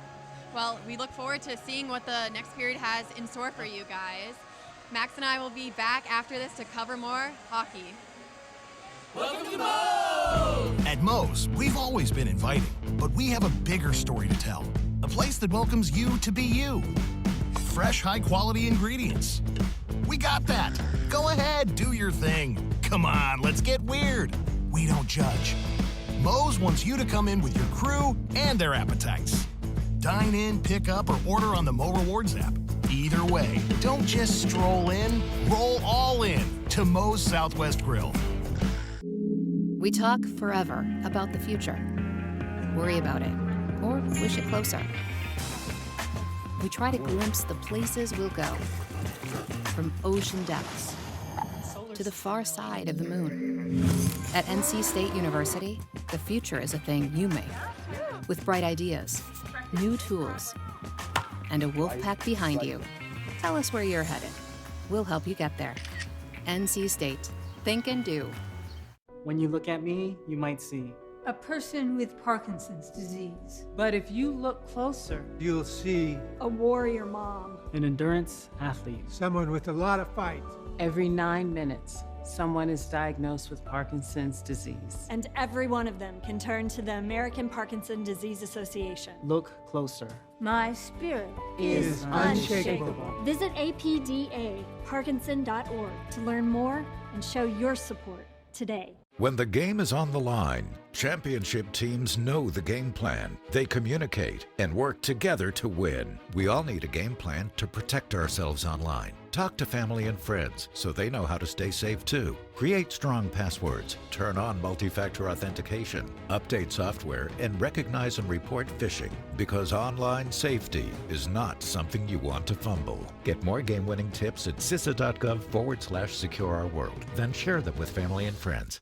Children exposed to poor air quality have smaller lungs and higher rates of asthma than children with good air quality. IQ Air Foundation is working to change this, providing filtration technology to school children with poor air quality through the Clean Air for Kids program, helping kids to breathe over 90% cleaner air indoors, removing barriers to learning, reducing sick days, and increasing test scores. This is all key to environmental and climate justice. Find out how you can help at IQAirFoundation.org.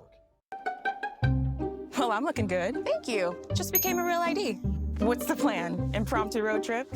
Actually, the plan is to fly to New York for today's product launch, and then visit the family in California and cap it off with a girls' weekend in New Orleans. You really can just do all that. Sure, I'm a real ID, so I'm good to board any domestic flight. Speaking of which, gotta fly. Nice. Enjoy. I'll be here. Be your Real ID self today. To learn how, visit tsa.gov/realid or your local DMV. Welcome back inside the Invisalign Arena here in Morrisville, where the NC State Ice Pack lead the Oregon Ducks 5-2 after 40 minutes of play. Max Gorin joined alongside Grace Motto. And Grace, I mean, the end of that period, I mean, it started a little bit slow, and then the final 10 minutes, and especially like the final 5, things got ratcheted up to 11 out of 10 there for the last few minutes of that period. And for both teams, you have this break going into the third period, and you might be very frustrated right now, especially if you're NC State watching Bartels, that tricky, wonky goal kind of flutter in. You're kind of a little frustrated, and you have to kill off a major penalty. So if you're NC State, it's a difficult spot to be in. Yeah, the physicality has definitely ratcheted up in this one as well as the game has kind of gone on. And we saw some frustration from both sides when Oregon ended up going down 4-1. When you come into this period down 2, you get the goal to make it 2-1, and then NC State with 2 quick ones makes it 4-1 again. That's when you really saw, some slamming of sticks for the Ducks. Hands on hips, kind of leaning over, some frustration there. But they end up getting on the right side of a weird one in that goal to make it 4-2. Would be credited, I believe, to Chapman.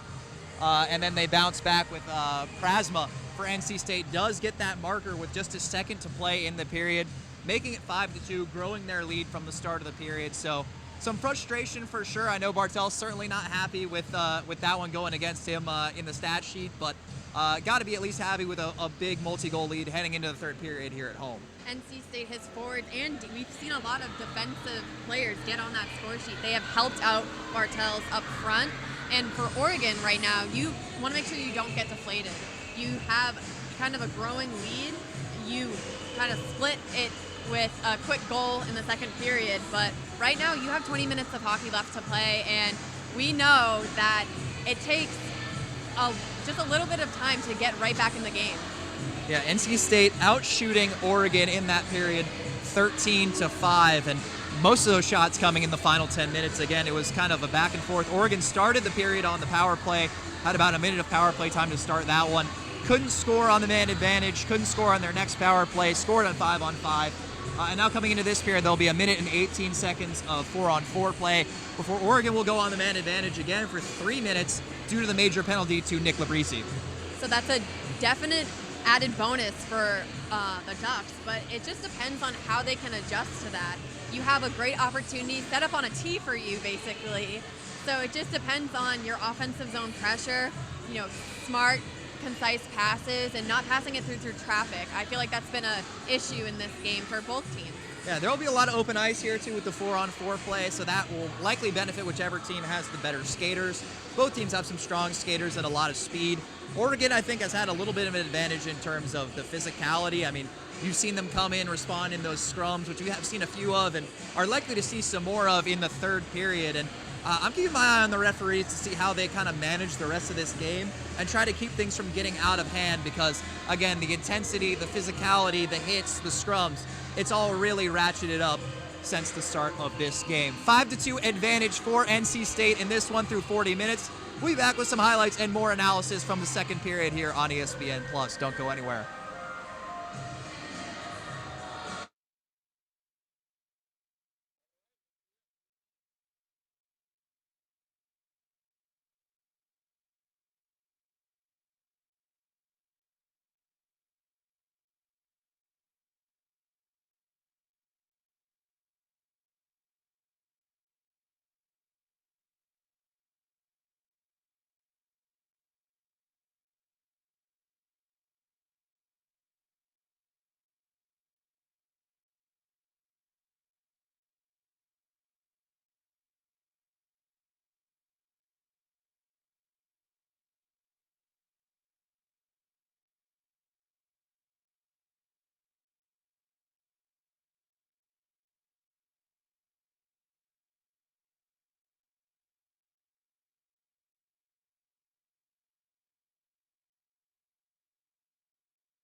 Welcome back inside the Invisalign Arena, where we've been treated to a pretty exciting one here today. Ice Pack leading 5-2 after 40 minutes of play. Max Scoren joined alongside Grace Motto here, bringing you all the coverage from Morrisville as the first of two games between the Ice Pack and the Ducks. They'll have a rescheduled game tomorrow here at 3 o'clock. No broadcast for that one, but should be a fun contest again if this one is any indication. But for now, let's take a look at the highlights from the second frame of action here between NC State and Oregon. And it was a high-flying period.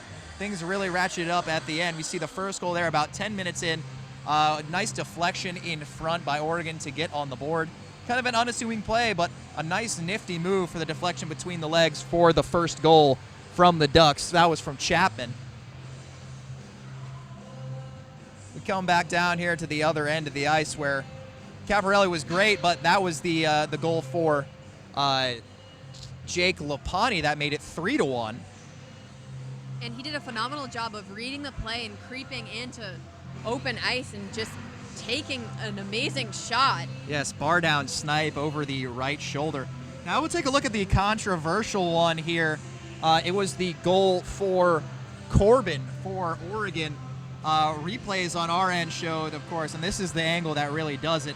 Takes it in wide.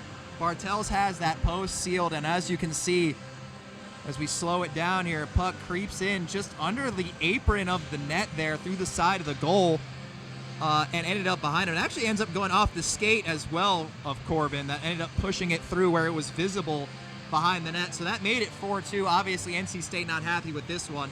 And then finally, at the very end of the period, 19:59 mark here of the second period, the goal from Prasma, his second of the game. NC State not giving him out in the play. It was a delayed penalty to Oregon. Bit of a defensive breakdown. Prasma finds himself wide open, point blank in front of the net, and ended up putting it in to make it 5-2. And then, of course, the penalty that was briefly before that, it was a 5-minute major assessed to Nick Labrizi. Getting mixed up in it as well was Henningsgaard, so he got the 2 for roughing just for the response there. But the hit from behind from Nick Labrizi, 5-minute major. So minute and 18 seconds left on the roughing penalty that ended up resulting for Henningsgaard. So we'll see 4-on-4 for that time before Oregon gets 3 minutes on the man advantage. And due to it being a major penalty, I mean, they could, in theory, score as much as they want on that man advantage and keep that 5-on-4 until it expires. So it'll be crucial for Oregon if they want to get back in this game to get a quick one. And for NC State, if they want to keep that stiff arm on their opponent, they're going to have to really lock in and really batten down the hatches on the defensive end and prevent them from scoring on that long power play. And at the end of that period, you had a scrum, and that can be your motivation going into the third period. It's a great spot for Oregon to be in, having that little extra time with that major penalty by NC State. It just depends on how they show up. Yes, and again, I'm really going to keep my eye on how the rest of this game is officiated in the third period. Like we mentioned, it's really gotten intense. There have been a lot of those extracurriculars after the whistles. Obviously, you saw the big hit from Labrizi there, ended up in a major penalty.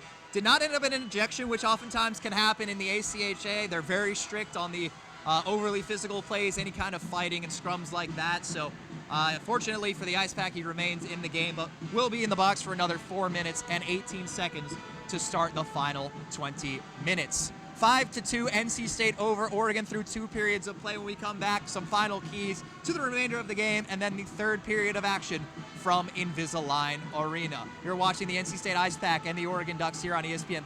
Don't go anywhere. Welcome to Moe's! At Moe's, we've always been inviting, but we have a bigger story to tell. A place that welcomes you to be you. Fresh, high-quality ingredients. We got that. Go ahead, do your thing. Come on, let's get weird. We don't judge. Moe's wants you to come in with your crew and their appetites. Dine in, pick up, or order on the Mo Rewards app. Either way, don't just stroll in, roll all in to Moe's Southwest Grill. We talk forever about the future. Worry about it, or wish it closer. We try to glimpse the places we'll go. From ocean depths to the far side of the moon. At NC State University, the future is a thing you make. With bright ideas, new tools, and a wolf pack behind you. Tell us where you're headed. We'll help you get there. NC State. Think and do. When you look at me, you might see a person with Parkinson's disease. But if you look closer, You'll see A warrior mom. an endurance athlete. someone with a lot of fight. every 9 minutes, someone is diagnosed with Parkinson's disease. And every one of them can turn to the American Parkinson Disease Association. Look closer. My spirit Is unshakable. Visit apdaparkinson.org to learn more and show your support today. When the game is on the line, championship teams know the game plan. They communicate and work together to win. We all need a game plan to protect ourselves online. Talk to family and friends so they know how to stay safe too. Create strong passwords, turn on multi-factor authentication, update software, and recognize and report phishing, because online safety is not something you want to fumble. Get more game-winning tips at CISA.gov/secure-our-world. Then share them with family and friends. Children exposed to poor air quality have smaller lungs and higher rates of asthma than children with good air quality. IQ Air Foundation is working to change this, providing filtration technology to school children with poor air quality through the Clean Air for Kids program, helping kids to breathe over 90% cleaner air indoors, removing barriers to learning, reducing sick days, and increasing test scores. This is all key to environmental and climate justice. Find out how you can help at IQAirFoundation.org. Well, I'm looking good. Thank you. Just became a real ID. What's the plan? Impromptu road trip? Actually, the plan is to fly to New York for today's product launch, and then visit the family in California and cap it off with a girls' weekend in New Orleans. You really can just do all that. Sure, I'm a real ID, so I'm good to board any domestic flight. Speaking of which, gotta fly. Nice. Enjoy. I'll be here. Be your Real ID self today. To learn how, visit tsa.gov/realid or your local DMV.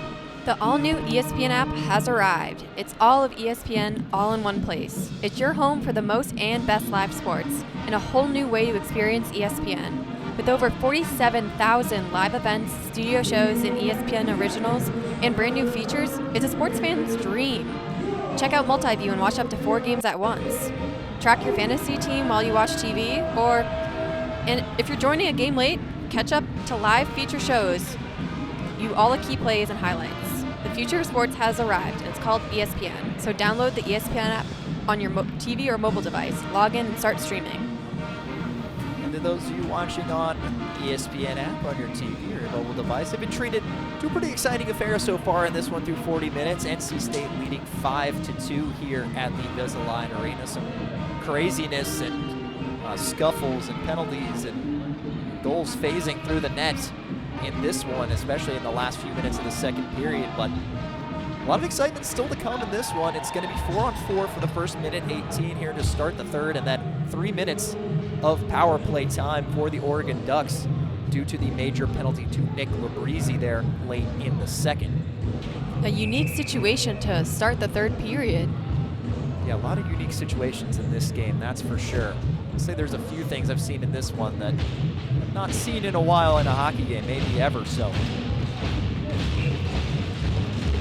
Players will line up here for the opening draw of the third. The puck is down and we are underway. Oregon with possession to start things out. It's Carson Strike. Puck enters in the state zone, quickly reverse the other way. Prasma plays it off the boards. Played away by Strike. Picked up again against Smith. He goes cross ice for Kaufman.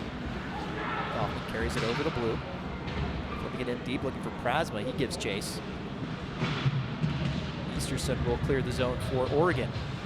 45 seconds remaining on the penalty to Henningsgaard. Oregon can maintain position. They're going to go for a change here in the final 35 seconds of 4-on-4. Got to think they're considering how to get their top power play guys out there for the conclusion of this penalty to Henningsgaard. Takeaway by Oregon in the offensive zone. Rister save. Great reactions from Bartels there on the turnover in the defensive zone for the Ice Pack, and he's up to the task with the save. And 4-on-4 hockey is a bit of a defensive tactic. You have to think more about your D zone, but still, if you're NC State, you're worried about your offensive zone as well. Yeah, you take players off the ice, and there's a lot of open territory out there. You have to make sure that you're going to be positionally sound. Ebbett drops it off for Toby Kerr. His cross-ice attempt is knocked away by Ammons. They battle for it in the corner now. Jack Ammons carrying through the neutral zone into the Oregon zone. Turnover and a lost edge there for Anselmo for the Ducks. The penalty to Henningsgaard has concluded, so it's a man advantage now for Oregon. 2 minutes and 50 seconds to go of 5-on-4 play for the Ducks. Got to think they're going to put pedal to the metal here to try to cut into this 3-goal lead for the Ice Pack. Take it into the corner now. Drop back up top. Handoff is for Ebbett. He gives to the half wall. Gets it back down below the goal line. Henningsgaard hands it off. One-timer, deflects it in front, and they score. Puck rattled around a bit, and the rebound comes loose. And we'll see, it looks like the goal will go to Alex Ulyanov. Right place, right time as we take a look at the replay. Long shot from Kluckstall, rattled around out in front, and Bartels just couldn't pounce on the rebound. So Ulyanov taps it in. It's a power play goal for Oregon. And that makes it 5-3. This is a great momentum push for the Ducks right now.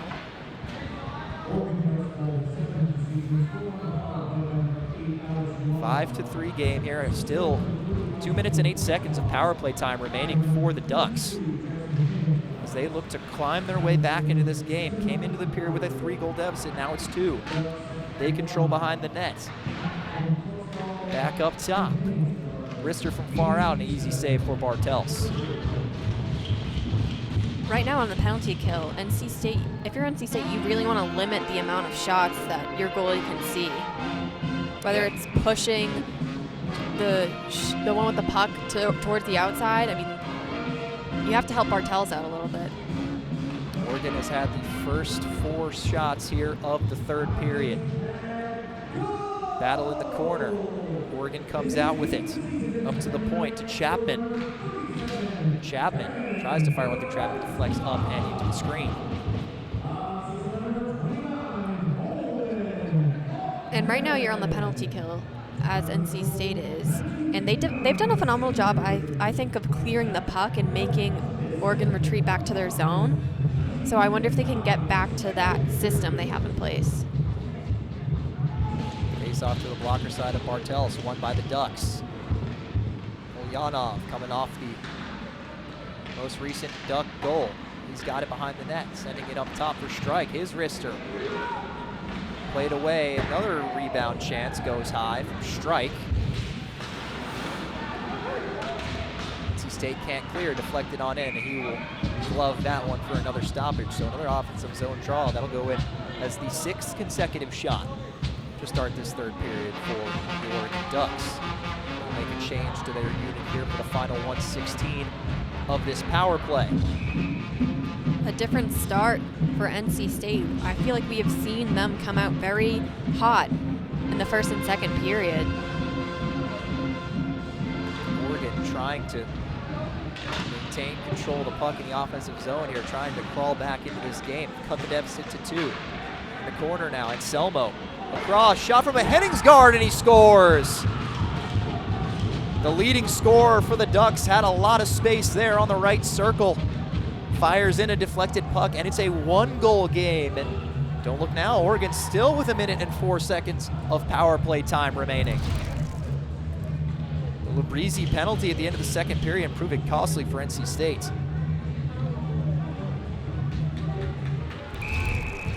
NC State looks like they collapsed in their own zone a little bit. It's really hard to get sucked in and focus on one player who has the puck, but Oregon finding some power play success where they have struggled for most of this game. Now with 2 power play markers here early in the 3rd. Shot on from far out, loose at the side of the net. Ducks can't pounce on it. They try to play it back to the point, and it gets out into the neutral zone.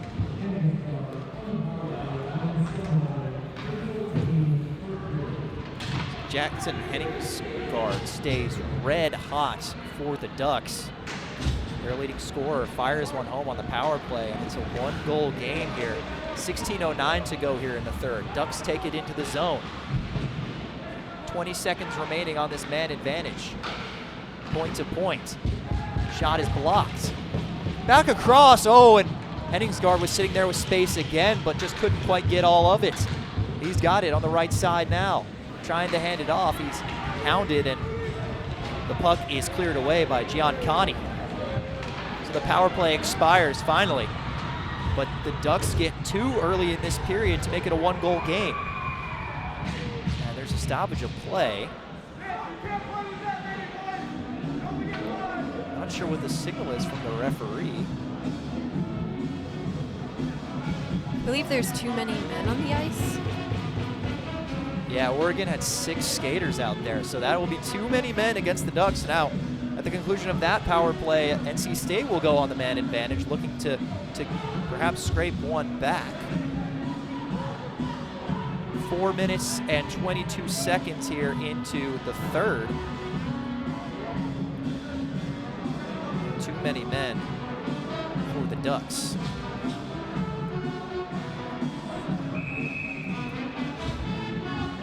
Now in this 1-goal game, the goal that crept in through the side of the net proving all that more costly and all that more important at this juncture.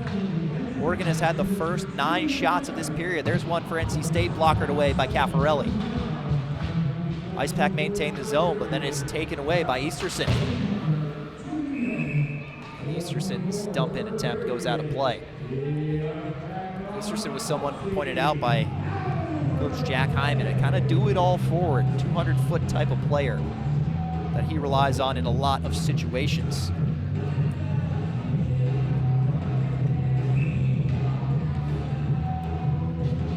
Face-off now at center ice.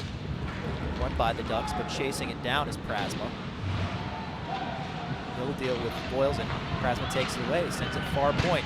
Wrist shot deflects almost off an Oregon skate towards the net, and it's fired into the Oregon bench and actually deflects into the penalty box. Some friendly fire there from the Ducks. So the puck will come back into the Duck zone.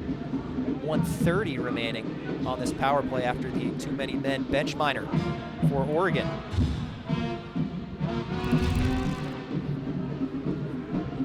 Govea in the dot. Loses it to Chapman. They battle along the wall now. Gets up to the point for Labrizzi. Labrizzi sends it point to point. Cross-ice pass for Prasma. He's got 2 goals tonight. Out in front, it's loose, and they tap it in and score! Reese Johnson cleans it up in the crease. And NC State increases their lead back to 2 goals. It's 6-4 Ice Pack. That is exactly what NC State needed. You can see how much more alive they look out there right now. Take another look at this one. NC State just had a lot of bodies around the crease, and the puck kind of lightly deflected in. Caffarelli couldn't find it, and Reese Johnson, Johnny on the spot, another tap in. Not the first time they've had one of those goals in this game. It pays to be around the net, so. Max, I want to point out this is already a very high-scoring game on both sides. 4 for the Ducks and 6 for the Ice Pack. I highly doubt we've seen the last puck hitting twine tonight. NC State with a takeaway now in the offensive zone. Kaufman trying to track it down. Knocked away by Strike behind the nets. Played along by Rady. Rady gets a wrist shot, deflects wide. Ducks take over. Flipped high across ice, looking for Ulyanov. He flips it by. Ulyanov in the corner, trying to deal with some NC State defenders. Ice Pack take it away, go the other way. Prasma taking it over the blue. Good straddle of the line by Rady to stay onside. Darlene battling for behind the net. Trickles out in front. Open shot for Herman, but fires it high. Herman had all the space in the world there in the slot. He was in the right place at the right time, but the puck was bouncing a little bit. Just couldn't quite corral it and get it on frame. Johnson will pick it up on the half wall. He deals with a little bit of a slash from Boyles. Out in front, another chance. Just forked wide from Ammons. Puck glove down. Sun, his stick breaks on the wrist shot attempt. NC State now without a defender as Orwig comes in. He's on a breakaway to the backhand. Great pad save. Another chance out in front, forced wide. Oh, high quality scoring chance for Oregon there as they attempt to cut back into this 2-goal deficit. Battle in the corner was looking for the cross ice pass to the point, but it's taken away by the Ice Pack. And what a sequence of events. Hammond's going cross ice. Herman with a dipsy doodle through the legs of Orwig. Ammons battles for with Orwig. In the corner, it comes out to Johnson. He goes cross ice, one-timer. Sent wide by Herman. NC State with a flurry after Oregon got the first 9 shots of this third period. Still with possession of the offensive zone. It's Ammons. Jack Ammons circles back. Hands it off. Ray trying to shake off a defender. Gets it in for Herman. Back to Ray. The breezy left point. Ray up top fires a wrister into the glove of Caffarelli. And Max, that was an exciting couple of minutes right there. I want to say seconds. We saw a flurry of shots from both ends. Yeah, NC State putting a lot of pressure on, responding after Oregon put the 2 goals in on the power play. NC State gets the goal back to get a little insurance, now back up by 2 and trying to add to it. Patterson will get thrown out of the dot. Gouveia wins the draw. Darlene, his snapper is deflected. Another shot goes off the pipe from Gouveia. Darlene to Shook. Shook's attempt off a skate into the corner. They battle along for it. High flip from Oregon just gets over the blue and into the neutral zone. 11:46 to go in regulation. Long cross ice attempt, chasing it down is Shook, but he can't get a stick to it. Long lead pass couldn't connect off the boards. Darlene will look to thread the needle. It's just off the stick of Gouveia. Centering attempt sticked away by a Duck stick and flipped up and off the netting, so that puck will stay in the Duck zone for a face-off. That was an impressive last shift by the Ice Pack.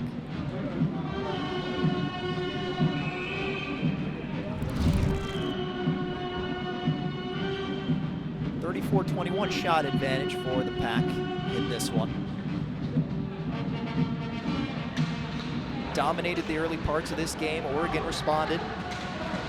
A lot of back and forth craziness in the second, and then extended power play early in the third for Oregon. Allowed them to really climb back in this game, but the most recent marker from Reese Johnson makes it a 2-goal lead for the Pack at 64 as they keep it in the offensive zone. Oregon been hemmed in many times tonight as they try to break it out by that NC State forecheck. Here's Patty Maxwell. His shot is blocked. Carson Strike plays it off the boards. It will just escape over the line in the neutral zone, sent back in. Now Oregon will get a chance to regroup and break it out. Still struggling to get it through that relentless forecheck of the Pack. Does get into center, but quickly reversed back into the boards. Wyatt will go back to retrieve it. Flips it up off glass and out. Strike battling for it. Sent ahead by Green. Brown taps it ahead. Oregon gets into the state zone.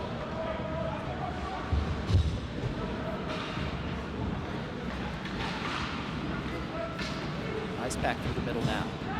And off looking for Kaufman. Boyles is there.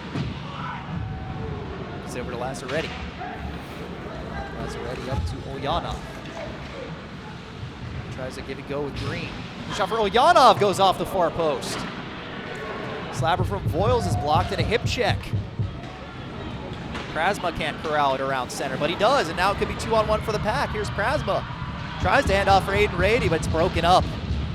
Ulyanov with a good defensive play. Here's Esposito. Gio Esposito throws it in front, loose puck in the crease. Not sure that Martels knew where that was, but it's cleared away regardless. A lucky clear by NC State. Coming on strong, it's Oregon. Now here comes Ammons for the Ice Pack. Plays it over back in forehand. That one may have hit iron as well. This game's really opened up here in the third period. Now here comes Ebbett for Oregon, and he'll enter in offside. A lucky whistle for NC State. Looks like Ebbett really had a good handle on that puck.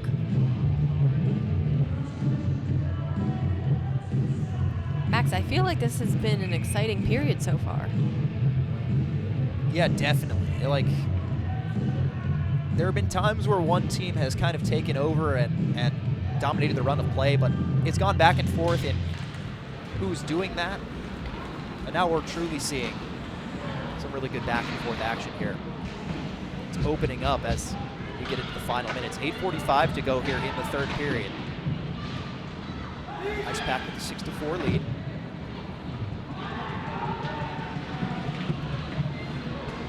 Oregon looking to clear, can't do it. Hand it off for Ammons. His backhand pass, short side attempt, goes high. Ice Pack keep it in. Chip out just gets out. Camp Smith in the neutral zone. Ammons hand off for Herman. Herman in front for Johnson. Pad save. Caffarelli has seen a lot of action tonight. 35 shots against him. He's saved 29 of them. An admirable effort from the freshman.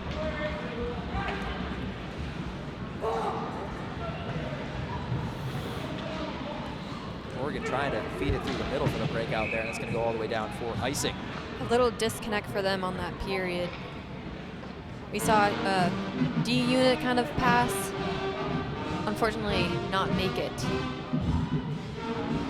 I think this line has been really strong for NC State in this period. Reese Johnson, Jack Ammons, Zach Herman, the captain, really dominating the play when they're out there on the ice. Wristed attempt, broken up on the way through.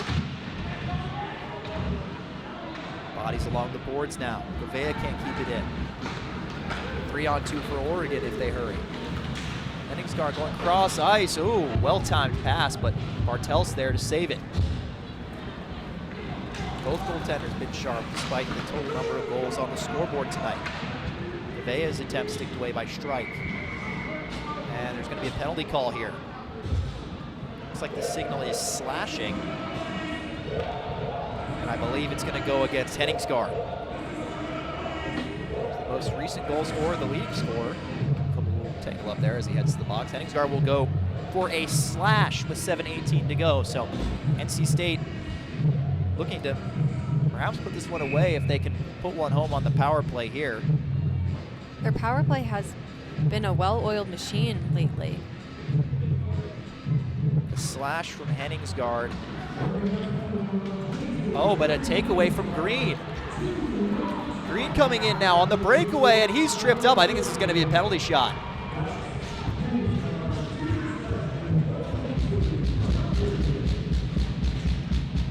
No signal to the middle, so perhaps it will just be a traditional penalty. He was in clean, there's no doubt about that. Gets the legs swept out from under him. It'll just be 2 minutes, so Labrizzi. Yeah, he will not go in the box, so it will be a penalty shot. Ryan Green with a chance to cut into one, shorthanded, generates the breakaway right at the start of the penalty there. Gets tripped up, and now he'll have a chance to make it a one-goal game.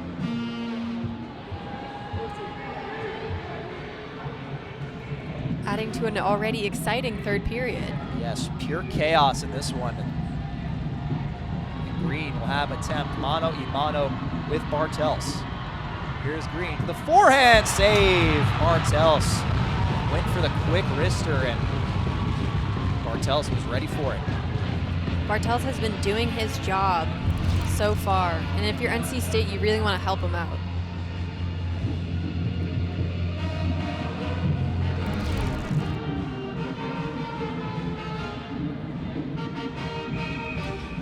Slash from Henningsgaard. It's Oregon short-handed here, and that's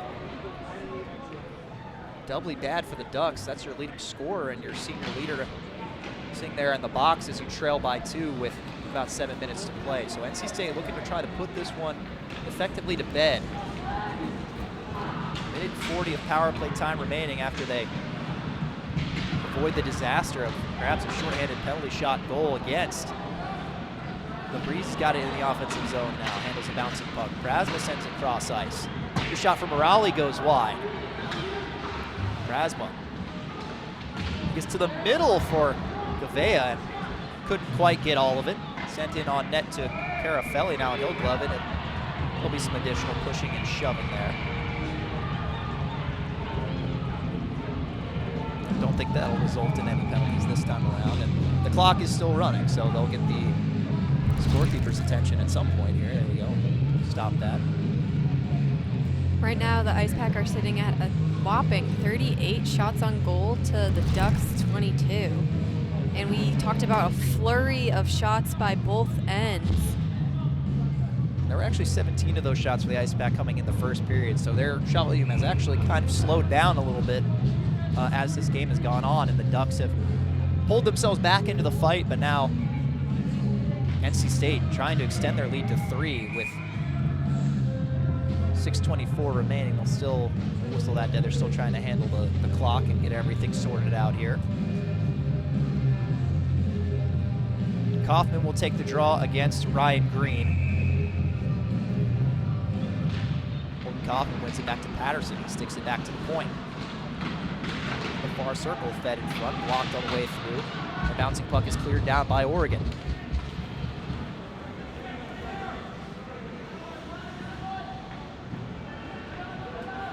An exciting affair here at the Invisalign Arena. We've had just about a little bit of everything. Big hits, goals, all kinds of stuff.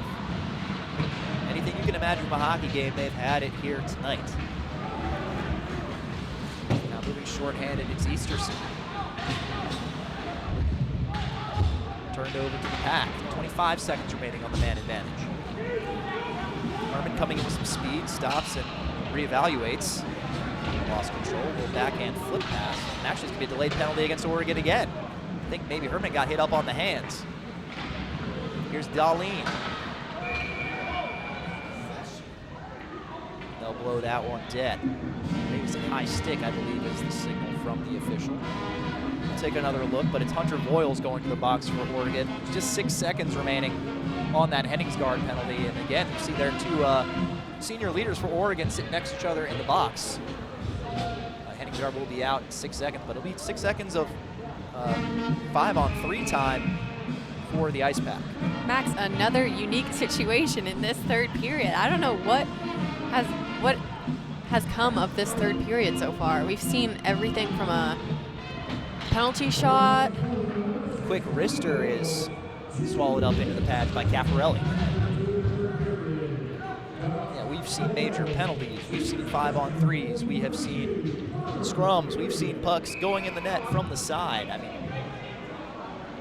not much more you can ask for, I guess, unless you're a goaltending coach. But even given all the goals, I think the goaltenders have played at quite a good level. There's another glove save from Caffarelli on the one-timer. Henningsgaard out of the box now for the Ducks with 5:16 to go. Another one-timer far circle, another blocker save. Ice Pack maintain control. Battle away in the corner. Prasma and Johnson trying to pry it away from strike. Still battling for it. Comes away now to the Pack. Johnson far boards. Abrizzi calling for the puck top of the circle. Dangle by Ammons. Ammons to the backhand off the pad of Caffarelli. The Pack maintaining control of the puck here. Very methodical on the power play. Flip high off the boards. Kept in the zone. Abrizzi hands it off. Wrist shot, another save for Caffarelli. He tries to smother the rebound, and he will get his pad on top of that, and the whistle will blow. I think a good word to sum up this, not only period of play, but this whole game of hockey, just looking at it, is we've seen an array of goals. One trickling under the net, a bar down snipe, yes. One trickling under the blocker side. There's many, many ways to score, and in this game they're trying to find all of them. 58 seconds of power play time remaining after the Voiles penalty. Big defenseman sitting in the box for the Ducks. Face-off won by Anselmo. They'll clear it into their own bench, so the puck will remain in the Duck zone. I believe Coach Jack Hyman may have got hit by that puck. They're taking a look at him down there. Still standing, doesn't seem too much worse for wear, but the trainer's giving him a look there. A slight delay as they check on him. We don't want to mess with the puck to the head too much, but it doesn't seem too much worse for wear. May not have even gotten a cut there. It looks like he's just ready to keep coaching the game. He'll shake that off. The puck is dropped, and that face-off is won by the Ice Pack. Patterson tries to dangle around Anselmo. Ducks take it away and clear.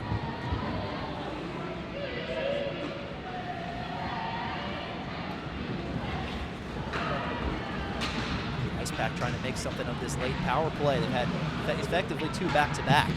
Here's Darlene giving down to Herman. Saucer pass back to Darlene. He gives to Shook, receives it back.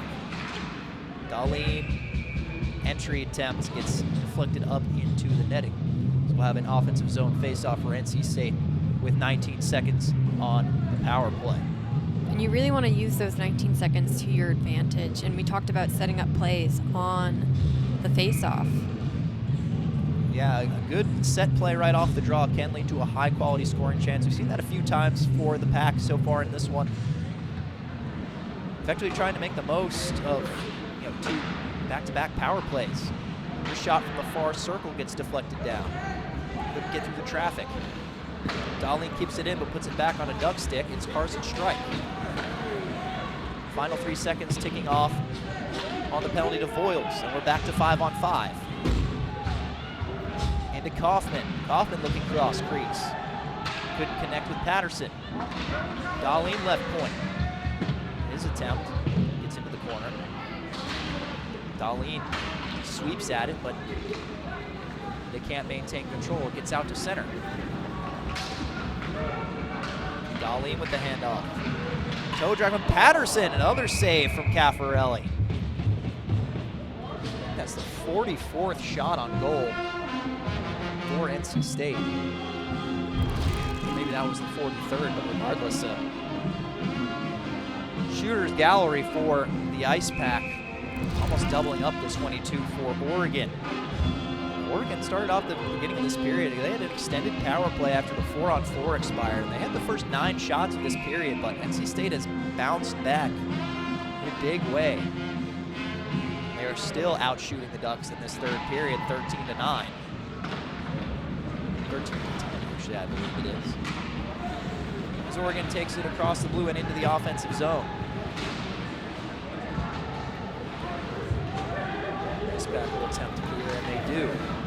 Backhand pass cross ice. It's Finch. His shot gets blocked, and I think that hit the Oregon defender Voiles in the neck. He's holding up high, maybe his ear.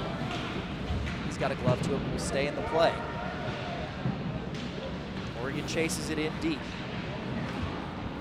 Played back behind the net by the Pack. Anselmo gets control for the Ducks. Up to the point for Lazzaretti. Hand it off. Half wall. Down low to Anselmo. He shakes off Maxwell. Back to the point. Lazzaretti. His shot goes well wide.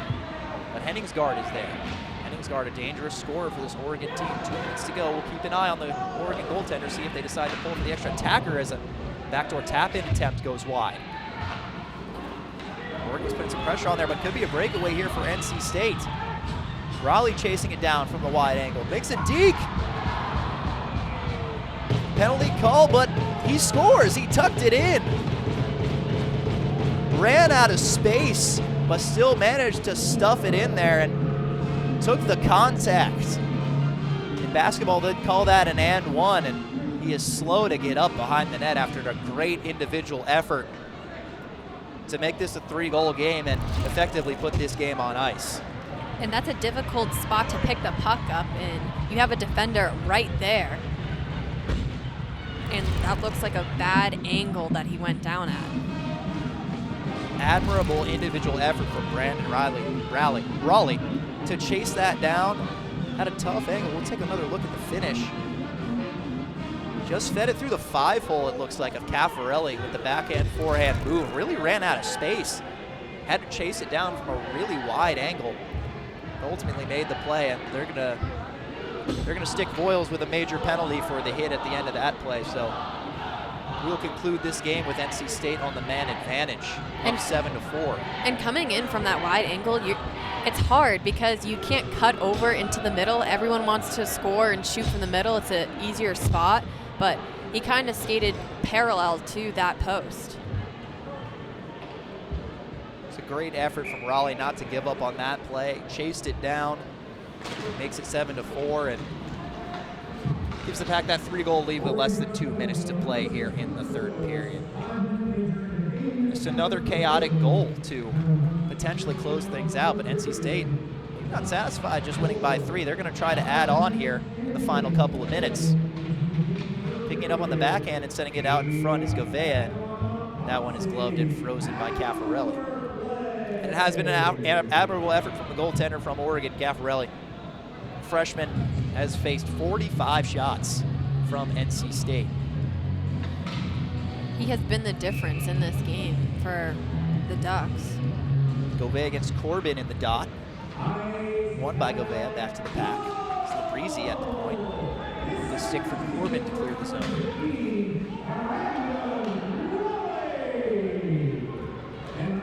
So NC State will pick up the win, the first of 2 matchups between these teams. Again, Oregon's series with UNC this weekend canceled due to precautions due to the upcoming predicted winter weather. So these 2 teams will face off again at Invisalign Arena tomorrow at 3 o'clock. There will not be a broadcast for that game just due to the scheduling nature of it, but sure to be an exciting one if you can make it out here. You want to support these teams. Final minute of play here. Ducks clear the zone, send it all the way down to Bartels. Bartels with the long stretch pass. Cross ice for Herman. Herman coming through the middle now. Loses control in the slot. Ice Pack still on it with 32 to go. Johnson will evaluate. Handoff for Darlene. Back to Johnson. His backhand pass attempt caught up in some skates. Now potentially a 2-on-1 for Oregon here in the final 20 seconds. It's Green with Ulyanov. As to Ulyanov, one-timer goes wide. Oregon trying to scrape one back in the final seconds, 10 seconds ago now. Herman coming up with some speed, looking for an exclamation point. Drags it back to the forehand shot. Rebound whiffed on. Loose puck out in front. Oregon sends it out. Stays in the zone, but that will do it. So a crazy back and forth game ends with an Ice Pack victory by a final score of 7-4. Grace, I mean, I don't know what more you can ask for out of the game. You had just about a little bit of everything in this one. And a high-scoring game in that. You talked about how we saw a penalty shot. A coach got hit by a puck. I mean, a goal that went under the goalpost. You had it all in this game. Physical game, back and forth, high-flying action, and the home team, the Ice Pack, take the first of 2 between the Oregon Ducks by a final score of 7-4. And they'll shake hands here as we head into a break and prepare to give you some final post-game analysis of an exciting, chaotic one here at the Invisalign Arena. 7-4, your final score, Ice Pack over the Ducks. Locally owned and operated by an NC State graduate, the Red and White Shop is your source for all things NC State. Just off campus in the Ridgewood Shopping Center at 3526 Wade Avenue, the Red and White Shop has everything the NC State fan needs. Sporting goods and memorabilia, your favorite NC State team apparel, tailgating essentials, Ice Pack gear. A proud sponsor of the NC State hockey team, a percentage of all Ice Pack sales go back to the team. Stop by today or visit us online. The Red and White Shop. Why are sandwiches so much better hot? I don't know. Why does everyone love summer or hot gossip? Hotter is just better. Oh, don't forget about hot ovens. Or hot peppers. Hot springs, hot chocolate. Hot sandwiches. Ooh. Hot soup, hot air balloons. Hot yoga. I get it. Hotter is better. Or hot melted cheese. Sorry. Potbelly, we bring the hot. Happy birthday, Max. Yes! I'm Joan the Phone, here to show you 4 easy ways to stay safe online. Locally owned and operated by an NC State graduate, the Red and White Shop is your source for all things NC State. Just off campus in the Ridgewood Shopping Center at 3526 Wade Avenue, the Red and White Shop has everything the NC State fan needs. Sporting goods and memorabilia, your favorite NC State team apparel, tailgating essentials, Ice Pack gear. A proud sponsor of the NC State hockey team, a percentage of all Ice Pack sales go back to the team. Stop by today or visit us online. The Red and White Shop. Why are sandwiches so much better hot? I don't know. Why does everyone love summer or hot gossip? Hotter is just better. Oh, don't forget about hot ovens. Or hot peppers. Hot springs, hot chocolate. Hot sandwiches. Ooh. Hot soup, hot air balloons. Hot yoga. I get it. Hotter is better. Or hot melted cheese. Sorry. Potbelly, we bring the hot. Happy birthday, Max. Yes! I'm Joan the Phone, here to show you 4 easy ways to stay safe online. Come on. We can secure our world.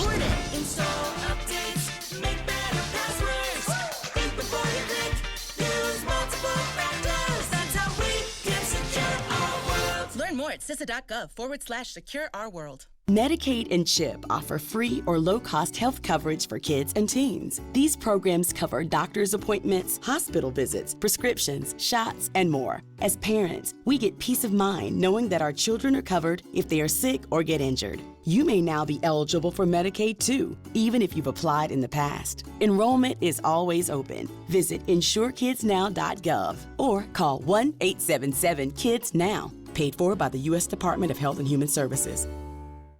For each life moment, your kids could get free or low-cost health coverage from Medicaid or CHIP. Kids up to age 19 are covered for checkups, vaccines, dentist visits, hospital care, and more. Your kids may be eligible now, even if you've applied before. And if they already have Medicaid or CHIP, remember to renew every year. Get started now at insurekidsnow.gov. Paid for by the U.S. Department of Health and Human Services. Well, it was a crazy game here at the Invisalign Arena, and here we are after 60 minutes of play. The NC State Ice Pack gets it done 7-4 over the Oregon Ducks. Max Gorin joined alongside Grace Motto here to give you the full post-game recap here, but I don't really know if that's even possible, Grace, given everything that happened in this game. I think the third period is where we saw play ramp up a lot. We had an array of things. A coach got hit by a puck. We had a penalty shot attempt. We had, you name it, we basically had it in that third period. But a consistent period, some may say. I mean, NC State had the lead 5-2 going into the third period, and then turned around and they had a 5-4 lead. Yeah, that early power play from Oregon, a 3-minute power play after the conclusion of the Henningsgaard penalty that ended up, coming as a response to the hit by Labrizzi. Oregon gets the 2 power play goals to cut it to a 1-goal game. NC State reeling a little bit in that situation, but ends up on a power play of their own. The Reese Johnson tap-in makes it 6-4, and ultimately they're able to salt it away after the Brandon Raleigh goal, where he takes the hit afterwards with the contact and tucked it in there with the 5-hole of Caffarelli to make it 7-4, which ended up being our final score. I mean, 46-22 on the shot counter here. Not too many games where you're going to find, especially at this level, 68 total shots. So a lot of offense in this one. I thought it was a pretty admirable effort from both goaltenders. Bartels unfortunately gets the marker against him for the one that goes in under the side of the netting in the second period, but just a really chaotic back and forth game, and we're sure to see another exciting one tomorrow when they rematch here at Invisalign Arena. It's definitely an expected added game tomorrow, but if you're NC State or the Ducks, you really need to be ready to play again tomorrow. It's a quick turnaround, but you already know your opponent, so you kind of have that leg up against. Yeah, so we're happy to report, of course, Coach Hyman took the puck off the head. Didn't appear to really draw blood, though, and he was out there for the post-game handshake, so looks like he's in good spirits. If we get an update on Brandon Raleigh, who took the hit there at the end of the game, we'll try to provide that before the end of our broadcast tonight. But, I mean, it was a lot of physicality in this game. Definitely no love lost, and I'm interested to see how much of that intensity will roll over to the game tomorrow afternoon. You saw early in the third period, you saw a lot of frustration on both ends. You had the major hit by Labrizzi on one of the Ducks players, and I don't know if they thought they took that as a message, but we saw the physicality really ramp up, I think, in the third period, and we saw NC State kind of peel away a little bit with the lead. Yeah, I mean, just a crazy game. There are not going to be many hot games you're going to see. 11 goals, a short-handed penalty shot there when it was a 2-goal game at 6-4. Just all kinds of crazy action. There were snipes, there were pucks tapped in that were sitting on the goal line. Just a little bit of everything in this game. Anything you could really ask for. Definitely worth the price of admission in this one. 7-4, your final score, NC State over Oregon. When we come back, we'll hope to talk to Coach Tim Healy from the NC State Ice Pack to get his thoughts on the win and the rematch coming up tomorrow. We're watching Ice Pack Hockey on ESPN+.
7-4, NC State over Oregon is your final score here from Invisalign Arena. Joining me here, Coach Tim Healy of the NC State Icepack. And Coach, I mean, what do you make of this game? Just had a little bit of everything in this one. It was exciting for the fans, so we're there for that. But I think this is, it was a great hockey game. I thought it was maybe our best 60-minute game of the year. One thing that I was really proud of tonight was anytime Oregon scored, we had a great response back to it, right? Our bench stayed up. We always had an answer back for their goals, which was fantastic tonight. Saw the physicality of the game kind of ratchet up as it went on. Like, what do you tell your team in those scenarios when you see those kind of continued extracurriculars after the whistles, big hits going each way? What's the message regarding that? Do you like to see a little bit of that from your team, or are you trying to kind of keep it down on a down low to avoid taking penalties? I mean, you definitely want it to go up to the line, right, and not cross it. And, Nick knows that, they hit there, kind of cross it. You want to take it up to a line because I think when we're physical but not going over the line, it shows a level of engagement. You see our bench going, you see our energy, and that physicality on the forecheck allows us to retrieve that forecheck, get it into space, and then you saw really a lot of our skill take over once we got it into space. Saw a fantastic individual effort there at the end of the final goal from Brandon Raleigh, and he takes the hit behind the net, was a bit shaken up. Just what do you have to say when you see an individual effort like that to kind of put the game on ice? It seemed like he had no angle there, ends up putting it in there and takes the contact as well. What does that do for your team? Like, how does that uplift the squad to see someone put it all on the line like that? It just sends a message to the locker room, like, next man up, the guy that's out there. And you saw the bench react to the goal when it went across. It was a great individual effort to get down there. And it helps, right? Even if he doesn't score, it keeps him from pulling the goalie. So it's, great to see him get rewarded with a goal. I hate to see him, banged up there. Certainly a big hit.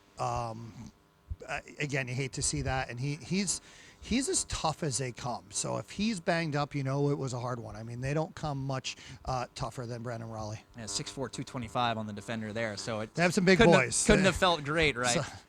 Should I even ask you about the goal that crept in under the apron of the net there in the second period? Like, what was your reaction to that, and how do you kind of keep your team's heads on straight after something like that happens? No comment. All right, quick turnaround for your team tomorrow. You're due to just the rescheduling and the weather and everything. Going to take on the same team here tomorrow. What do you have to say? Yeah, I'm actually pretty pumped that we get this second game just because we're going out there for 2 games next year, maybe a good start of a budding rivalry. And part of what we're trying to do in the ACHA is bring these big national brands together, and bi-coastal here. So I'm pumped that we get to go back at it tomorrow, especially because the last couple of Saturdays we've struggled after a Friday win. So we get a chance to fix that for sure tomorrow. All right, Coach. Well, congratulations on the win, and thank you for your time here. By the way, great to have Max scoring back at everybody. Oh, you missed the highlight. They showed a clip from 2021 where I was unshaven, wearing a mask, and it's crazy how things change, but some things stay the same. Another win here in Morrisville for NC State. 7-4, your final score, Icepack over the Ducks, and that'll do it for our broadcast here in Morrisville. Thanks to everyone on the crew. Grace Motto, I'm Max Gordon, signing off here on ESPN+. Thanks for joining us, and have a great night. Go Pack!